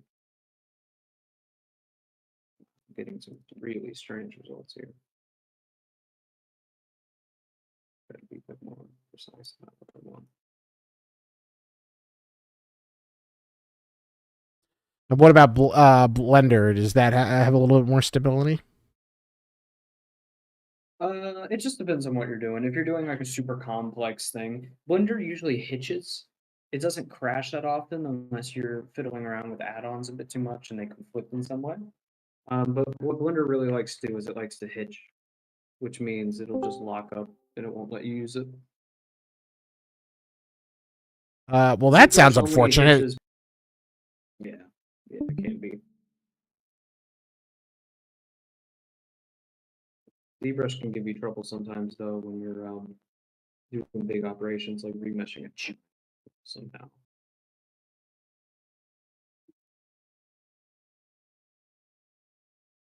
Kind of feels like something from Resident Evil 8. Fish monsters. Are you a Resident Evil fan by any chance? Huge fan, love them, especially modern Resident Evil. Oh, really? So you're a big fan of Resident Evil 7 and 8 or Village? Oh, I love 7. 7's my favorite. Village is goofy. You know, they're all pretty goofy. But yeah, I love 7. I think 7's a brilliant game. 7's my favorite. I know that's a controversial thing. 2 remake is amazing as well. I think the 2 remake is like to me the perfect really Resident Evil experience that like all the other Resident Evil should strive to be. I mean I love 4, although I do think it's kind of the game that ruined the series. Oh, yeah, I get it. I don't think there's a lot tons of value after 4, in my opinion. But some people like it. Respect that. They definitely have cool monster designs, and you know what I said about that. Oh yeah, Resident Evil's the king of like bioorganic monstrosities. I always love the Resident Evil monster designs. I guess that's why I brought me that tangent. Is like I was thinking about Resident Evil Village and the fish monster guy. Yeah, they definitely have some cool stuff in these games. Well, so here's an interesting question. Really as a designer, what's your favorite monsters from Resident Evil Village and Resident Evil 7?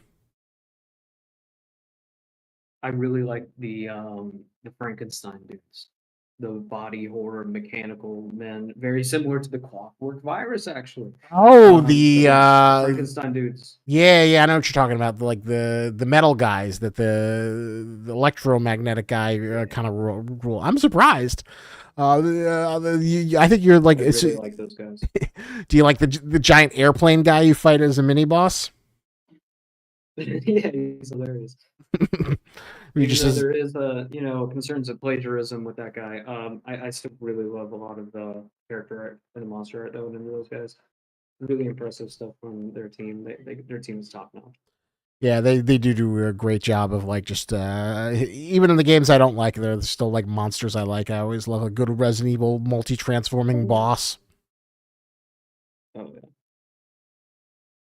Even if it's really goofy, like Lady Dimitrescu or Final Form, where she's like a dragon. Yeah, and she just becomes like a giant dragon monster. Yeah. Like, how can you not love her? Although the story, that's yeah, the story leaves a little bit to be desired. I don't think Ethan Winters is like the most compelling. Hey, I loved him in 7. I thought it was awesome. But yeah, the Village, he's very the main character, very Ryan Gosling. It's like, why does this keep happening to me? Yeah, a lot of asking questions. Although you know, it was a really good sequences where you're in that like doll house and you have the hallucination of the giant baby monster. That part is really great. Yeah. And then you have the boss battle where you have to find the doll and stab it to death before it attacks you. That was a Yeah, very I interesting boss. definitely. Yeah, that game was really interesting. I remember I tried it in VR. That was a fun experience. Oh, did that make it especially terrifying? Oh yeah, yeah. Things get real in VR. That's why I think VR is the perfect avenue for horror. Well, all the new Resident Evil games have supported VR, right? Um, did 4 get a VR mode? I think it did, right? I thought it did. I know 7 and 8 both have I VR think it did. modes. Yeah, yeah. Then that's the case. I think. Oh wait, no. 3 and 2 did not. 3 and 2 did not get official VR support. They only have mods for it, and they're Ah, pretty good mods actually.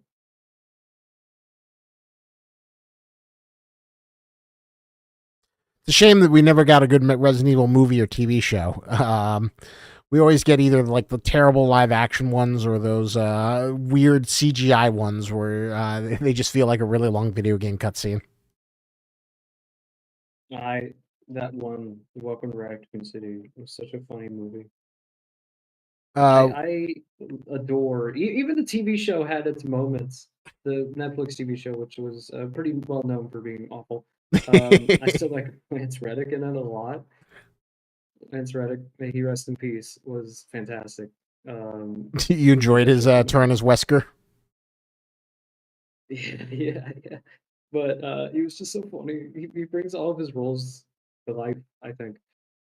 Well, he And always has like he is such a fantastic voice. I think he deserves like a place in like he's the great the Mount Rushmore of great voice actors. for sure. I think one of the most touching Yeah, so things. he Oh, was he sorry. was fun in that. One of Oh, the go most ahead. touching things for him is when he passed away. All the people did tributes to him in Destiny. They would all just kind of like join in. I always thought that that was really sweet. How well he was respected in the Destiny community. Oh yeah, that's right. Yeah, that was really touching hearing about that. It's always nice when you hear about like those nice stories about how connected. Yeah, because I believe he played the game, right? I believe so. Like It he, was one there, of those cases where the actor actually played it. it was really funny because I remember hearing this like voiceover line that he did for a fan where he says, "I'm gonna send my guardians. They will come after you just because I tell them that you have a shiny new gun. So you better watch out."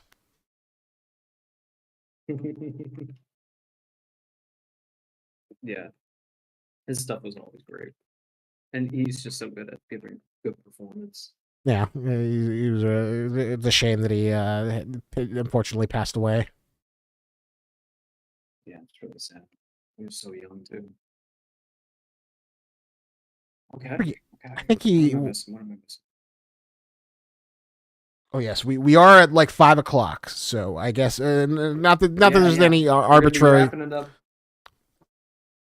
Not that there, we it is all dependent on you when you feel like you're complete or if you have other obligations. But yeah, so now that we are in the wrapping up phase, what else will we see added to this wonderful contribution? Okay. So I do want to try to add the stringy bits to the front, and I'm not sure if before we get to posing it, it's definitely far from perfect, but it's getting there, and that's what we like. Exactly. Progress has been made. Justice has been achieved. This is another huge step on turning this into a digital asset. Who knows? Maybe there'll be some way to add it to the mob shop. As a game developer, all right. So let's say, let's pretend SCP-5K is available on the mod workshop. Could you Yeah, like take this model and like replace and slap it on the Chicken Man if you wanted to? it's really complex. You have to get things to match the rig. That would be the hardest part. Otherwise, animations wouldn't work. Hitboxes will be all off because proportions are the wrong shape. Hmm. But hypothetically, yes, you could get that to Ah. work. It Oh would just my be god. very janky. It would be janky as hell, but I think people would still, they'd love it as much as like, having Shrek show up in Resident Evil. Of course, or Barney. I remember that one. That was fun.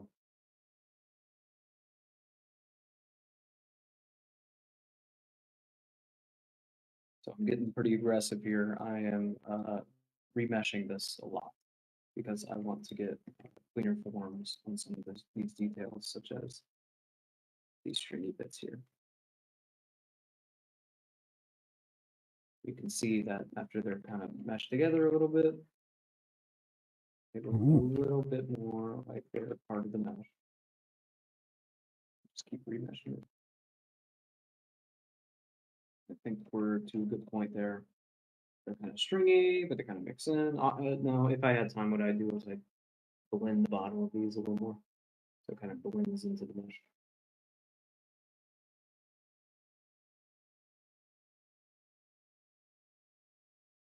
Oh, that's so true. And also another dumb random thought. Let's say SCP becomes so popular. There's an SCP theme park. What would be your dream ride? Okay, so currently Universal is building a park. I believe it's called Epic Universe, and they have a section in it that is called Dark Universe, and it's gonna have like these rides themed to like Dracula and Frankenstein. Mhm. That's the kind of thing I would want. Just rides that are all. It would probably work really good as like a horror maze that looks like laboratories. Like you remember Yeah. Multiversity's Halloween Horror Nights? Yeah, Well, very it would good work point. really well in that case. It's just a. Yeah, I think you're 100% right. That would be fantastic to get it as a Halloween horror night. That would be the best use of it. That was the funniest thing. The Dark Universe is like becoming a Universal theme park attraction after like the death of the. Remember the Dark Universe cinematic universe movies? I don't know if you ever saw any of them. Of course. It was the funniest thing because they were Those so wonderful trailers all the for publicity in the it, screwed up audio mixing. and everyone was just kind of laughing about it because it was it never got off the ground. I think technically, if you want to be accurate, there were only two movies. It was Dracula Unleashed and the Tom Cruise Mummy movie, but the Tom Cruise Mummy movie Wasn't killed it. Renfield involved in it too? Wasn't Renfield technically Don't part of think the so. Monsterverse? You know Or what? was it the Monsterverse that Let me Dracula check. did? I Is don't know for sure, but I Renfield think it was. a part of the Dark Universe? Nick Cage is Dracula. As of March 2023, Chris McKay, the director of Renfield, stated that the movie is not the beginning of a new Dark Universe. Instead, Renfield is a direct sequel to Browning's 1931 film Dracula, which is based on Bram Stoker's Dracula. So, That's bold. Direct sequel. I'm sorry. This is the sequel to the Bible. I call it the Bible, but funny. I'm sorry. It's not connected to Dracula Untold. It's not connected to the Dark Universe because you're not the only person I've heard that say that. Like, is the I Dark just assumed so because they've shown off concept art for this ride that Dracula's on, and he looks like Nick Cage? Nicolas Cage. He looks a little bit like Nick Cage, and I'm thinking like, oh my god, is that Dracula? Is Nick Cage actually Dracula? I got excited. The Renfield movie looked kind of fun, and I never saw it, but I was surprised that it like did so poorly. I watched it. I know why it did poorly. It had some really cool stuff in it, and it's another one that both Jared and Matt Miller worked on. Oh, So really? props to them. Pretty fucking awesome. Yeah. What did Jared do in Renfield? I believe I think Jared worked on it. Oh my god, I'm gonna be so embarrassed if I'm wrong, but I know Matt did for sure. They both did concepts. I think Jared did it too, but I'll just say Matt because I'm sure. Matt did concepts for Dracula when he's damaged. inside the game. Ah, interesting. Yeah, Oh, yeah, very it's cool. very cool. So So that what's your aspect was really cool. what's your thesis on why you think it didn't hit? Probably just the script wasn't Wasn't very good, wasn't quite in what my it needed to opinion. be. I think just the character dialogue was really weird, and the comedy was a little odd. I think it had a lot of like jokes about the music genre ska, and I don't know if everyone listens to ska. I certainly don't. And so like all of those jokes didn't land for me. It's just that kind of thing. So that's my opinion. You know, it's really weird. I'm looking right now. Apparently, there is a slash and there's like a beat 'em up survival vampire survivor clone for Renfield that you could buy on Steam for like Oh, that's cool. $5.99. Yeah, I'm looking at the gameplay. It looks exactly like Vampire Survivors. That's hilarious. Oh, that's awesome. So we're going to be modeling these tendrils in a very weird way where they're not going to be adhering to gravity. That's Oh, because we're doing it basically the equivalent of an A pose. So these stringy bits that I'm having connect to the end of the banana, they are going to be floating in midair. Because when you apply a pose and animation to a sculpted model, it would it would be posed properly that way. A lot of game models are done like this. This is usually my pipeline. It's not the pipeline that artists must take. Um, they can definitely sculpt things in poses, and a lot of really talented sculpting artists do that. But this is what we will be doing for time's sake. I look forward to seeing this bootstrap method. Yeah,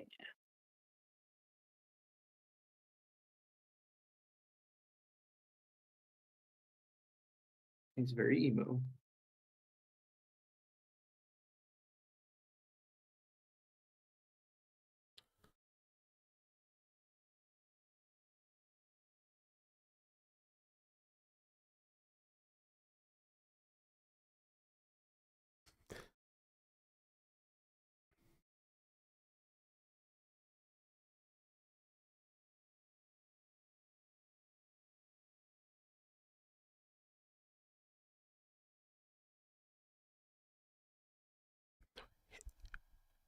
It's not a phase, This is Mom. going to So be are interesting. these going to be his emo tendrils? Oh, yeah. Yeah, these are his hair. He's not happy having to be in containment. It's hard. It's hard for a creature like that. Because he just wants to run free and he what would he eat? He wouldn't eat bananas, right? That is a good question. I don't think he would eat bananas. He eats people. But maybe he eats bananas. Does he? It's not. I don't think in the lore, but I bet he would like watermelon. I bet he would really like watermelons. I just got a hunch, you know.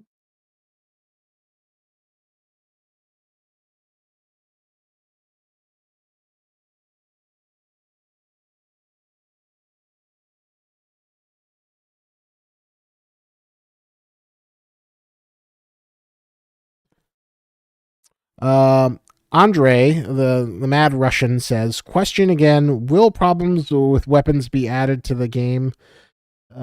For example, failure to feed a cartridge, failure to eject a cartridge, or a misfire." Good question. I don't think so. I think they talked about that of like having misfires, like what's that game where people they have it that people love? Far Cry 2 did that. But I think the ultimate prognosis is that they want to focus on fun. But I will never say never. There is a chance that maybe they could add it as like an optional feature that you could turn on and off, maybe. But as of right now, I don't think there's a plan. And Miss Ska 11 says, "I love SCP. Wow, you're such a great modeler. Scary stuff. Thank you. Sterling is doing an absolutely fantastic job." Thank you. I would love to post this on social, but I feel like Bowman would get angry that we would, everyone's terrified of people misinterpreting and thinking that we're adding this to the game. So, That is a real worry. Because people love to get excited for things, and I love to get excited for things too. getting excited And is there fun. is so much stuff to get excited. There's so much excited stuff to get excited about. There truly is. Just can't tell you. You Going crazy. got to be respectful to the team's wishes. That things are presented in a way that makes sense. Exactly. And that's what's important. And it's gonna be the best for all y'all. Y'all are gonna be very happy, I'm sure. Which is it's hard to tell people that just because like I'm the kind of person who likes spoilers. So like if I could read a synopsis for Alien Romulus, I'd probably would.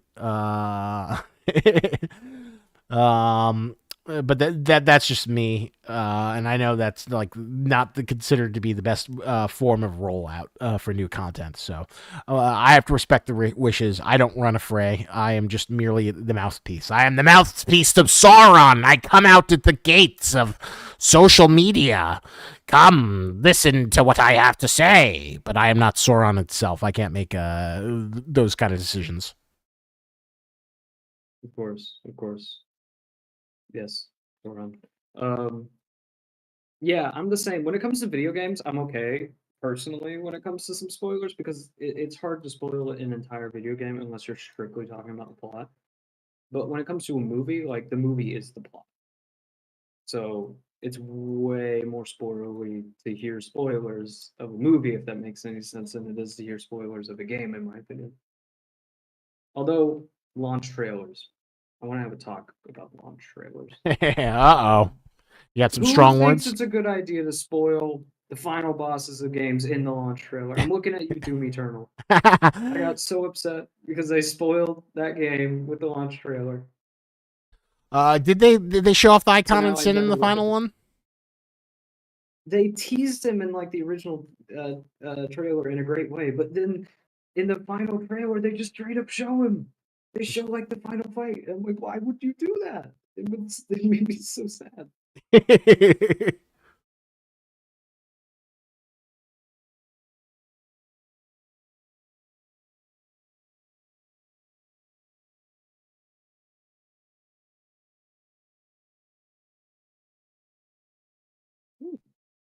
Right now, these look a little vertical, but it's gonna have to do.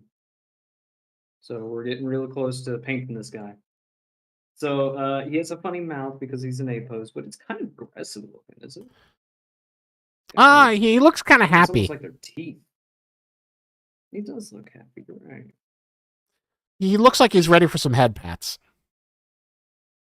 Yeah. Ooh, good one. Okay, let's give him a simple paint job. Ha, pretty cool. I just want to sharpen up these details on the face. It's so hard to stop myself from working. I have a real problem where I'm like a workaholic. Oh, well, I assume you got a good Um, flow and you just get into the zone. yeah, and I love it. Like this is my hobby. It's a good problem to have. My big problem is like Happily so. I'll do something and then I'll feel really good and I'll be like, you deserve a a dumb phone game break, or you deserve a procrastination on Twitter every like 10 or 20 minutes of work. So sometimes or the Weird. worst is when you get into I like get sucked into it too. I always find that I always have the best workflow when I really shouldn't be working, and I have to go to sleep. And that's when I find the groove. But when I've got like lots of free time when I should be working, I'm like, I find all the other dumb shit. But it's great to see that you get in a good workflow and you're just like, yeah, you're listening to music right now, right? It stopped playing like 2 hours ago, and I don't know why, and I haven't checked. So I'm just enjoying working. What were you listening to? But I usually do listen to music. I listen to a lot of funk. I've been listening to a lot of Wolfpack lately. I don't know if anyone listens to them, but I just dig them a lot recently these past few months.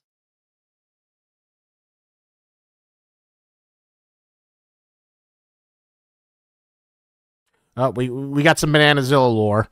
DCR says 2761 is a carnivore. It ate multiple humans and alligators. When consuming stuff, it gains parts of DNA, which is when it went from a clownfish into this beast.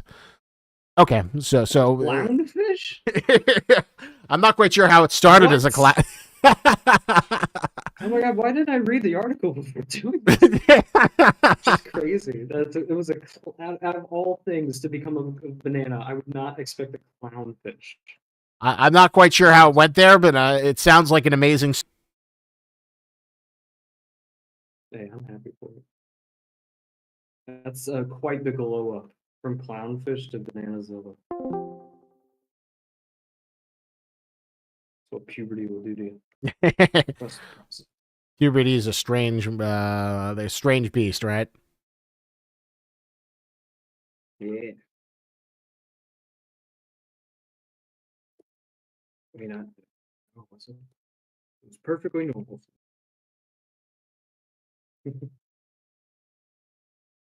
Tail's a little misshapen.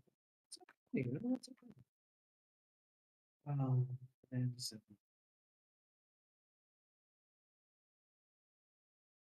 it looks very funny in the name pose compared to the concept art. You look at the concept art, it's very dramatic.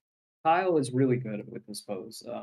If we were doing a proper creature design sesh, like in the company, we would probably have the artist draw like a posed version like this, and then orthographic views of the front, the top, the back, the bottom, and that would give us proper proportions for us to work with. But this is a fun example where we're kind of winging it from a pose. So it's really easy to find mistakes along the way, but it's okay. We're just channeling through.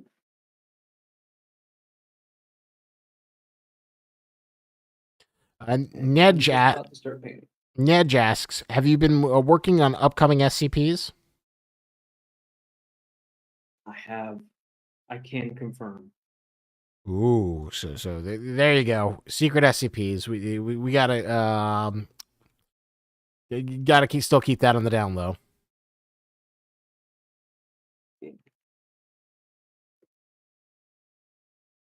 The game will have SCPs. Can confirm. More SCPs.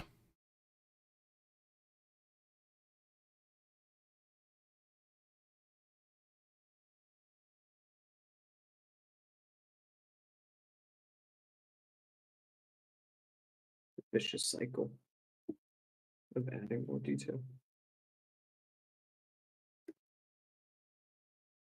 It should be finishing.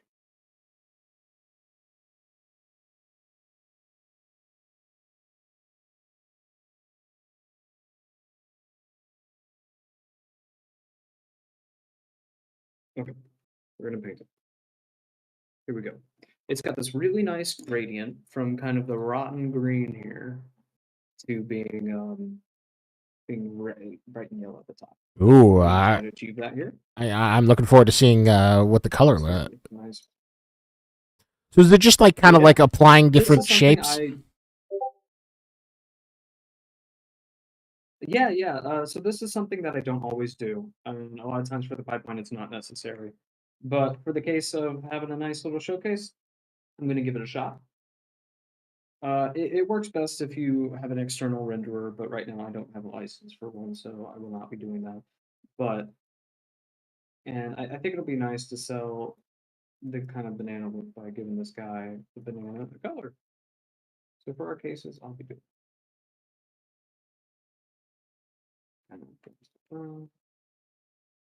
But what you can do, and the benefit this does have in game dev is eventually when you do get to texturing, you can actually use that color data that you painted onto it, and you can, sorry, I'm blanking because I'm thinking about doing this. And you can bake that down and use that for the actual texturing process. Ooh! Oh my God! I looked away for 2 seconds, and then he looks incredible with that shading. It's really simple shapes. Shades, rather. And, get this face nice. A light banana tone. Just paint that on.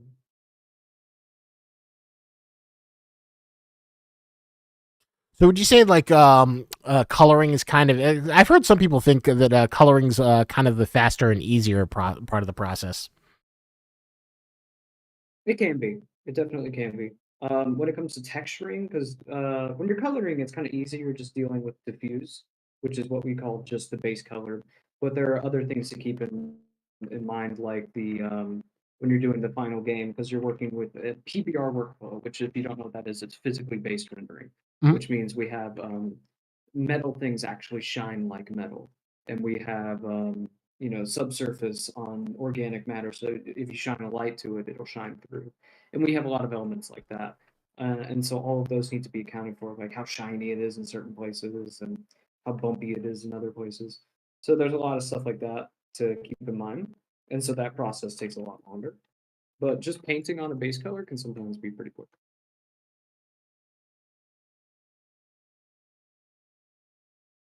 And was this out of all your training Yeah. and craft, was this coloring kind of like the easiest thing to pick up? Yeah. It's kind of just matching the wonderful concept art. I Makes it guess a that little does give easier. you a little bit of a cheat Oh, sheet, makes right? my job easier. Yeah, exactly. Wonderful concept art is making my life easier.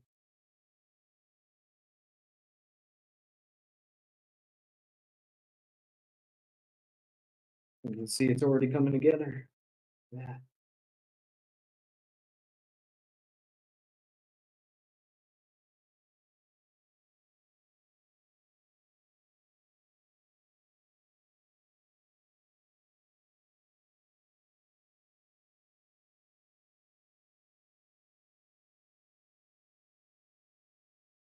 These corners.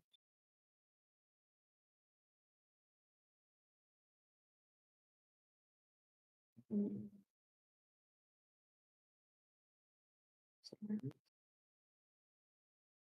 we can have fun mixing up some of these colors. This is now a Bob Ross stream, so we got a happy little banana. Well, it's already it's been a Bob Ross stream forever.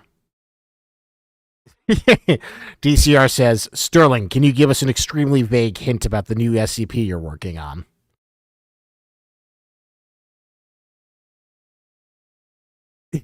You know what you should do, Sterling? Tell him Okay, okay, like yeah, I got an extremely vague hint. all right.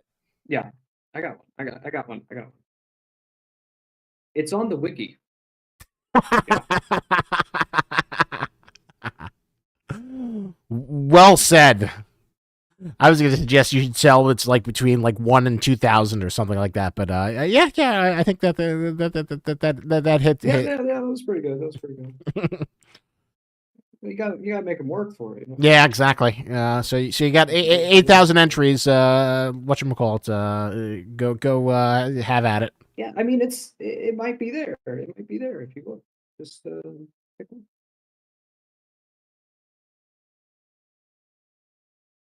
Man, I don't know if anyone else is feeling as satisfied with this as I am. Well, like it's now properly the banana.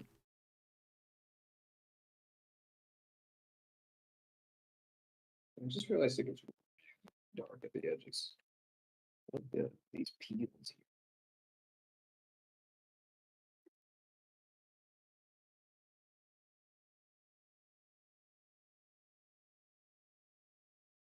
And now lighten it up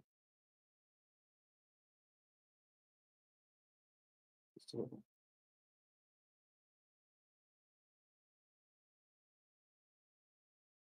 And there's a lot of great tools we can use with this too, because ZBrush can do automatic masking, which is a Mm. wonderful part of it.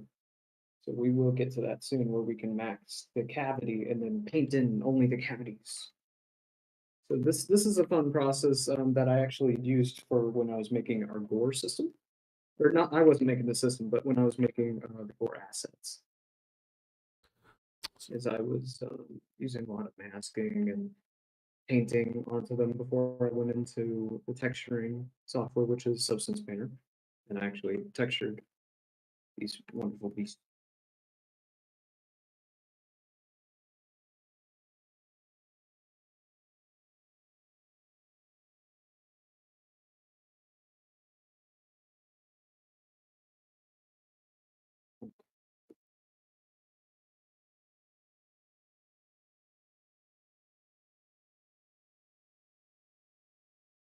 I'm gonna add those brown spots on the top now, the kind of tiger pattern, which it's got.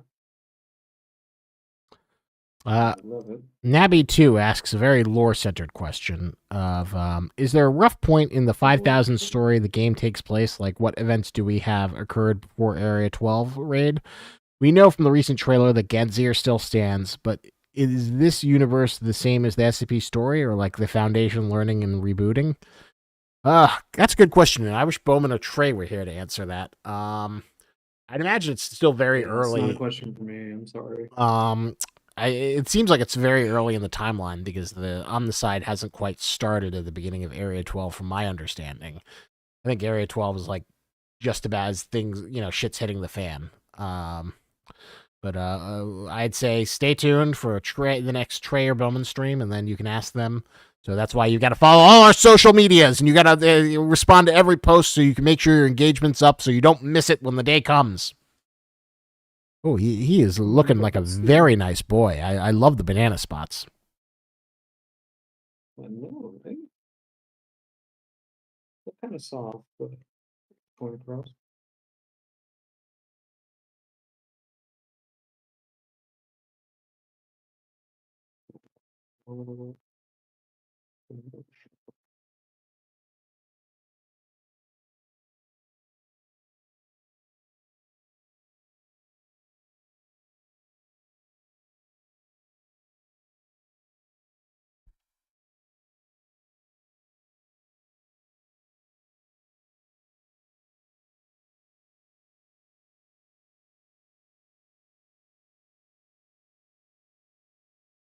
I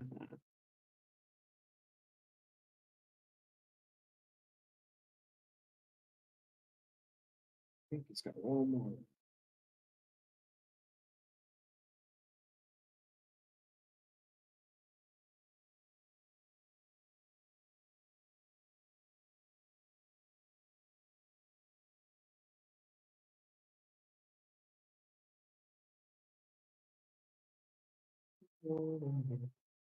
It's a little more symmetrical than it should be, but works for what we do. From a design perspective, when do you know, uh, like when something's too symmetrical, when it's not symmetrical enough? So things are too symmetrical when you can notice they're symmetrical. When the average person looks at it and is like, "Oh, that's symmetrical." It's kind of weird when it comes because nothing in life is symmetrical. Nothing, nothing organic is ever symmetrical. Hmm. But it's usually so subtle that you kind of don't notice. But when it comes to certain things, sometimes you want to push that it's not symmetrical.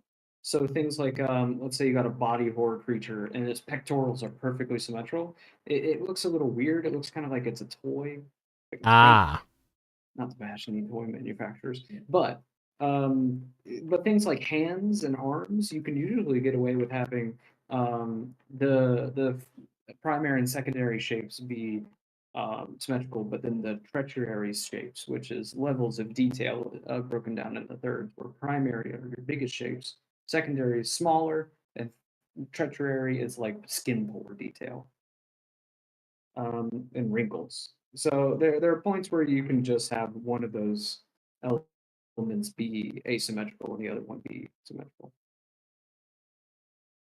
So it's an interesting thing, honestly. And it could be broken down in a lot of different examples.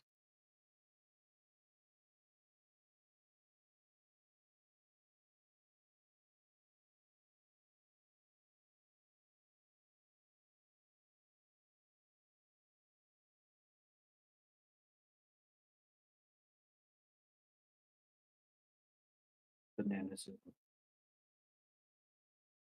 This is cool. It's like I'm doing my own creature corner. He is a gorgeous looking boy. I'm nearly there. It's very pretty. Nabby asks, I can imagine some poor hunter in the jungle only seeing the pattern on the back through some bushes and mistaking the creature for a leopard. I do think you could get some. I do think you could get some good clever girl bits for this guy. Absolutely.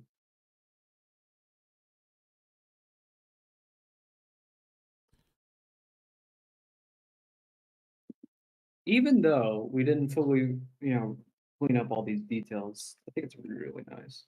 Some of these skin details came together in a way I'm really happy about. This might be a case of something I want to push further. So maybe we could eventually have that pipe dream of an animation stream with them. Who knows?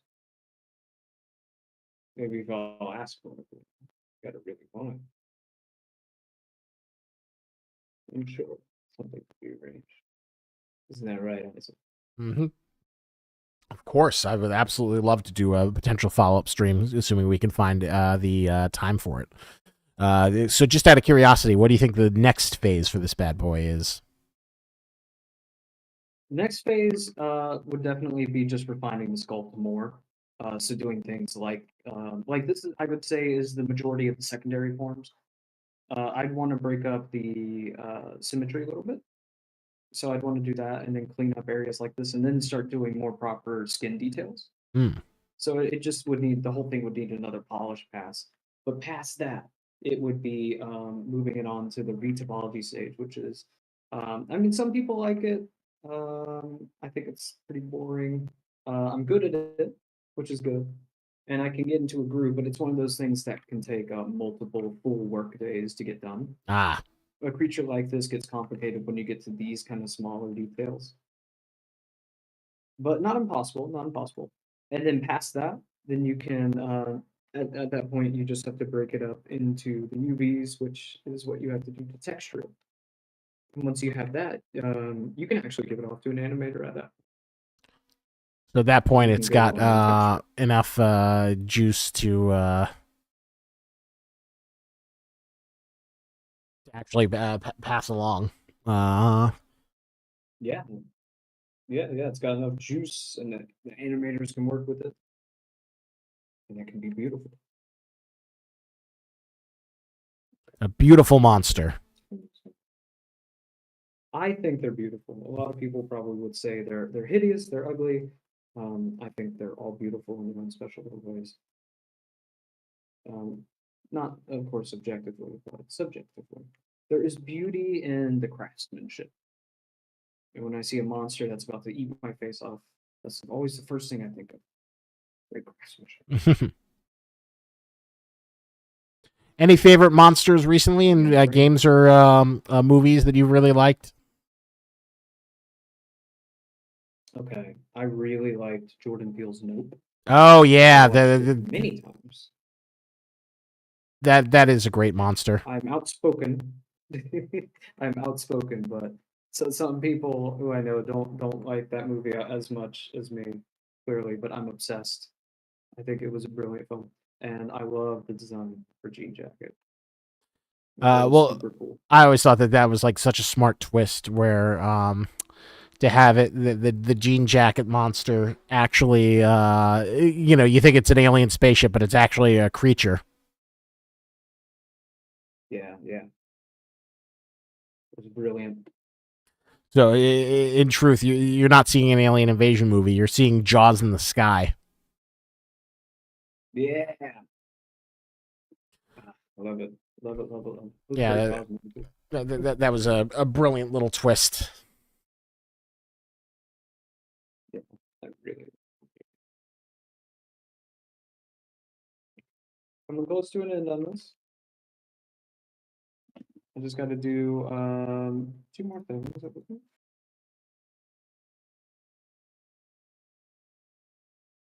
Do these little stringy bits here. Make those burn on.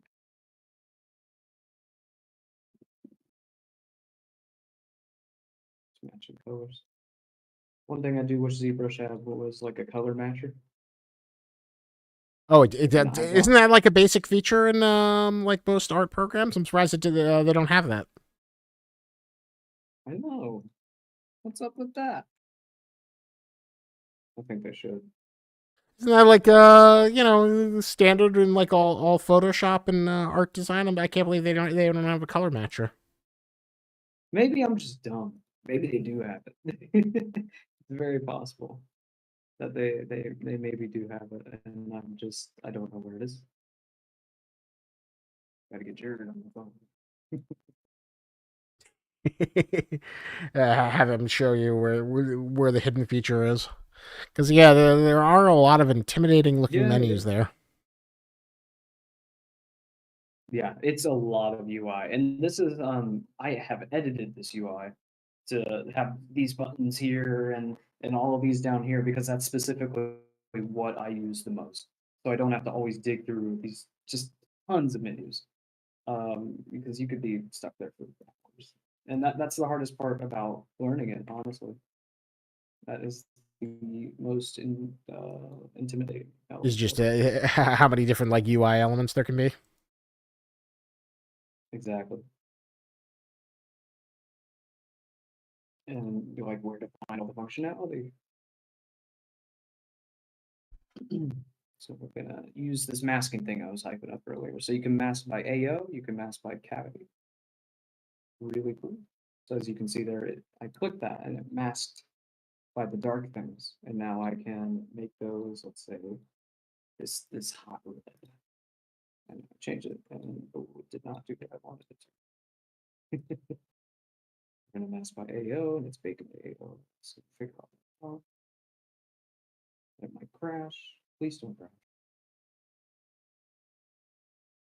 On average, how many times did you say it crashes? Pretty rarely. Pretty rarely for me. Oh, my computer's loud.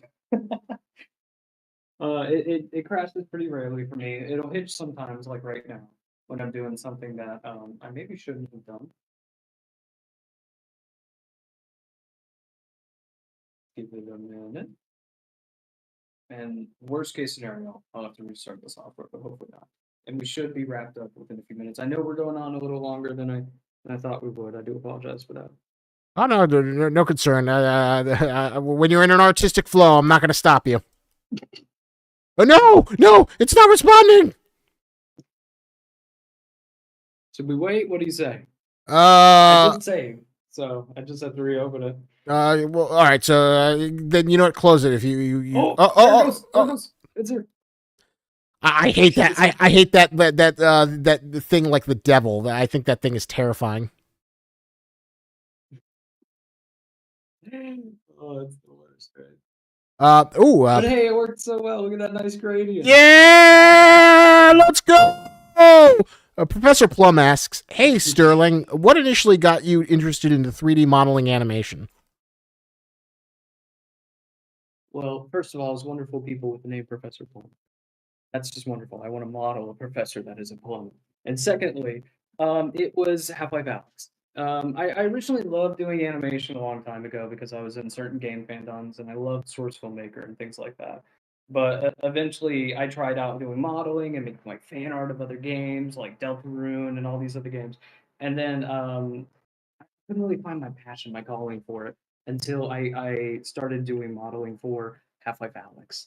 And we spoke on that earlier, but I was really inspired by some of their concept art, which was cut. And I thought it was awesome. And I made it into a real thing. And I'm like, wow, I want to do this for my job, maybe. Well, that sounds like the best finding your purpose in life kind of story you could ask for. I'm going to make these areas a little darker.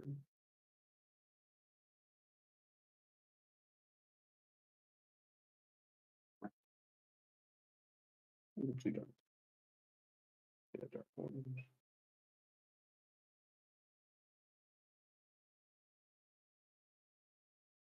No, I don't like it. How about we just call it there? There we go. Do I dare? Do I dare? Uh-oh. Uh-oh. I'm sorry, but I think I'm gonna pose his tail. Uh-oh. Let's see it. Let's see some posing action. Oh yeah. Oh gosh. First, Sterling has to remember how to use the tool. Oh no. Let's use the tool. Excuse me. I don't think I've ever actually used this very wonderful functionality where you can actually bend things. But what I'm gonna actually do first is I'm gonna make this its own group because I don't want to ruin what I've made. That's the great part. You got to work on with a non-destructive workflow anywhere you can, except when you're in the early stages, because then you can really get in wonderful ways. Bridge visible. And go over to this other group here. And now we're gonna do that.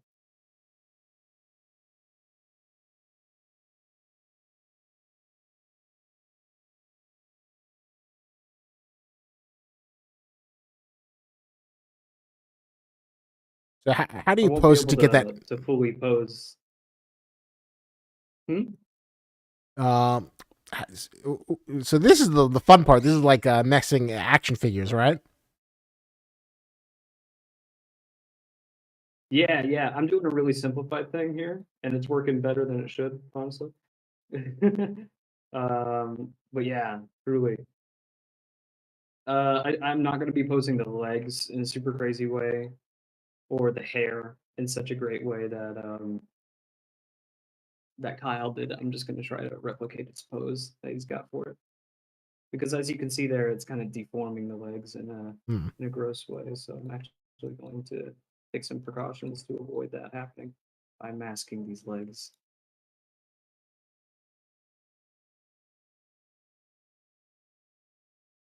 Yeah. So that's another good thing about the workflow, that if you have the proper workflow, then you can mask elements, which I think is really important in ZBrush, because then you can make these huge changes and not actually fully break the model. So I'm going to try to match his concept art. That's that wonderful huge tail that he made wrapping around. Oops, I didn't keep my masking.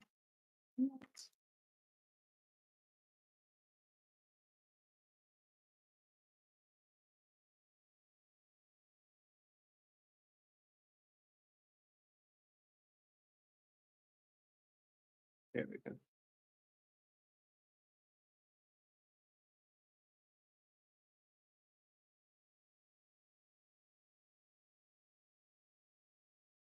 It's getting funky.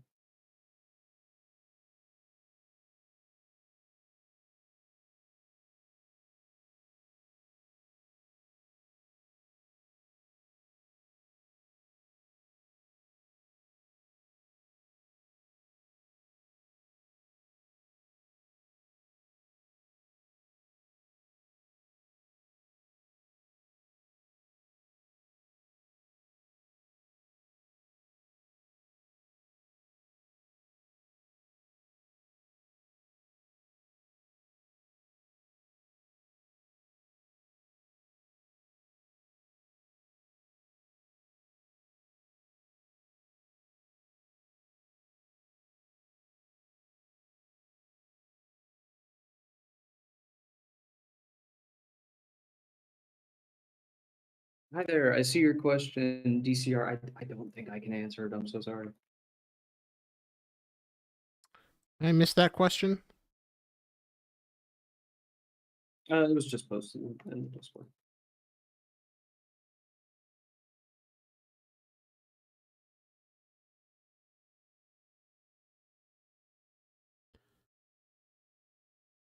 Oh, that's interesting. Doesn't SCP-5K lore take place post 5,000 universe reset? I cannot say. I think that is a deep thing that will be revealed later, so you'll have to wait and see. Lore. All the deep lore.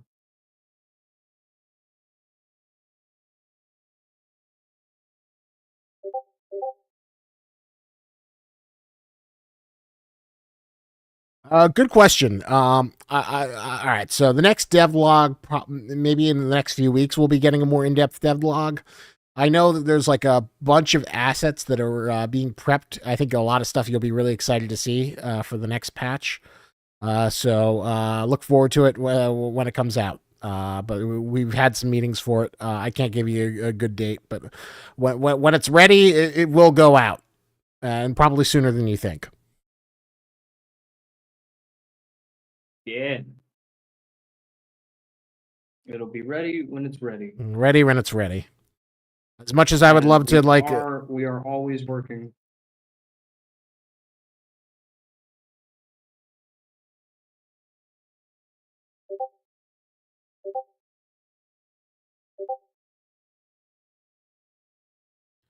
I will say it's more likely weeks than months. Like I don't want to be anything concrete. Things could happen. Um, so here. You want to? Well, no, I'll keep this. I don't want to like. There was like one dumb idea I had, but it didn't pan out. So I'll save this as a story for another time of another possibility, but not today. But yeah, chances are probably weeks versus months.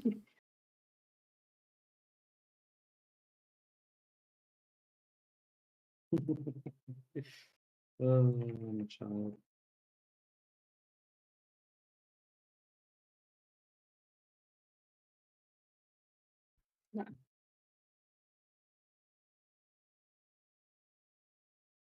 What I'm attempting to fix right now are these legs. Doesn't like this pose.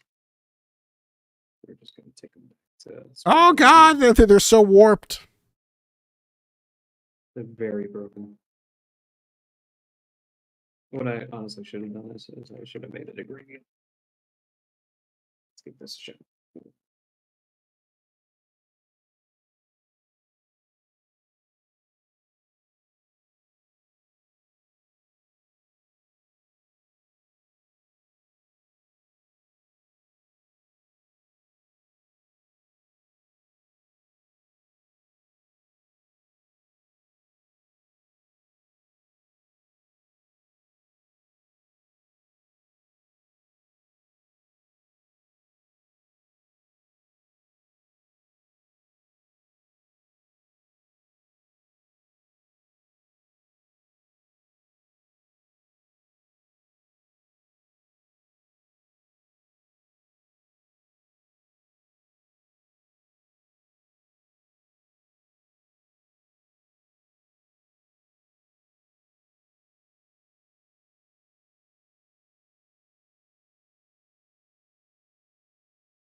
This is getting strange. This is where having a rigged model would be very beneficial because it's losing some of its proportion doing this funky stuff. But I Uh, think we got it. Another question from DCR.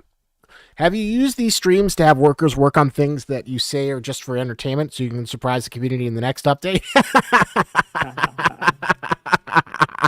Oh, we would never. That would be an amazing form of gaslighting. I wish.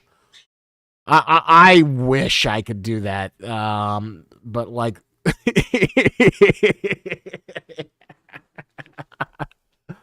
I will. think that's a great idea.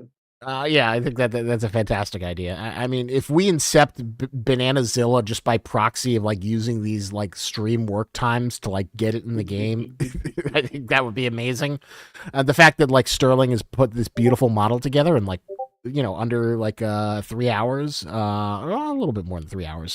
So it just goes to show that it's one more step to existing. Yeah. Who knows? What if we were planning Bananazilla for a while? God, that is a level of manipulation I wish I was I could take credit for. Mastermind.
Scarchy says Bananazilla looks awesome.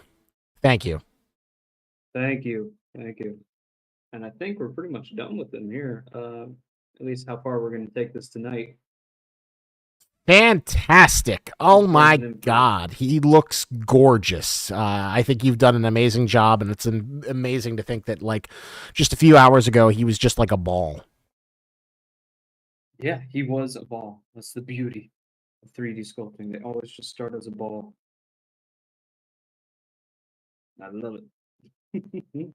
And I really thank all of y'all for joining me on this fun little venture, fun little escapade. Well, thank you. Bananazilla. I've been. Kyle's amazing concept for real. I know I've been hunting you for a while, so I'm glad I was finally able to get you into my roster of stream community event talent. I'm glad I finally could do it. Honestly, it was a lot of fun. It's funny. A lot of people are always anxious. They think that like people are going to be throwing tomatoes, but they're always chill sessions with lots of fun questions and an engaged community. So thank you for everyone who came out to hang out with us this Saturday and check out Bananazilla being birthed to the world. I know. Thank you. Thank you all for joining. Thanks for your great questions.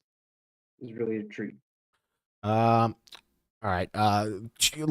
Give us a rapid fire last questions for Sterling before he goes. You've got 1 minute. 1 minute to give me a question to send him before we end it off. He's given us more than enough of his time. He should enjoy the rest of his weekend. And I should probably go get myself something to eat for dinner. Quickly, what questions do you have? Every stream after this just needs to be working on Bananazilla. It definitely could happen. You never know. A lot of work.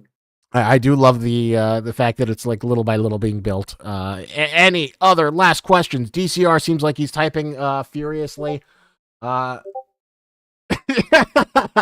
do we not know you're lying and you're manipulating us with your answer? I don't know. You just have to trust me or join the anti-memetics division. That's the best I can tell you. All right. With that, thank you so much. Stay tuned for more community events in the future, more movie nights, and more information. Right now, we have a contest running for everyone who is an SCP-173B plush, where if you take a photo, you can a cool photo of it doing fun summer stuff. We can potentially get you in the game, but you gotta go. You gotta send me some photos. I haven't gotten any photos yet. You gotta send me some photos of your plush doing some cool stuff out in the summer. So let's see it. Let's see your plush out in the wild. So with that, thank you. Have a wonderful day. And any final words, Sterling, before ending? I am a dev on SCP-5K. Thank you for joining. All right. And with that, have a wonderful rest of your weekend and have a wonderful summer. Thanks for joining, everyone.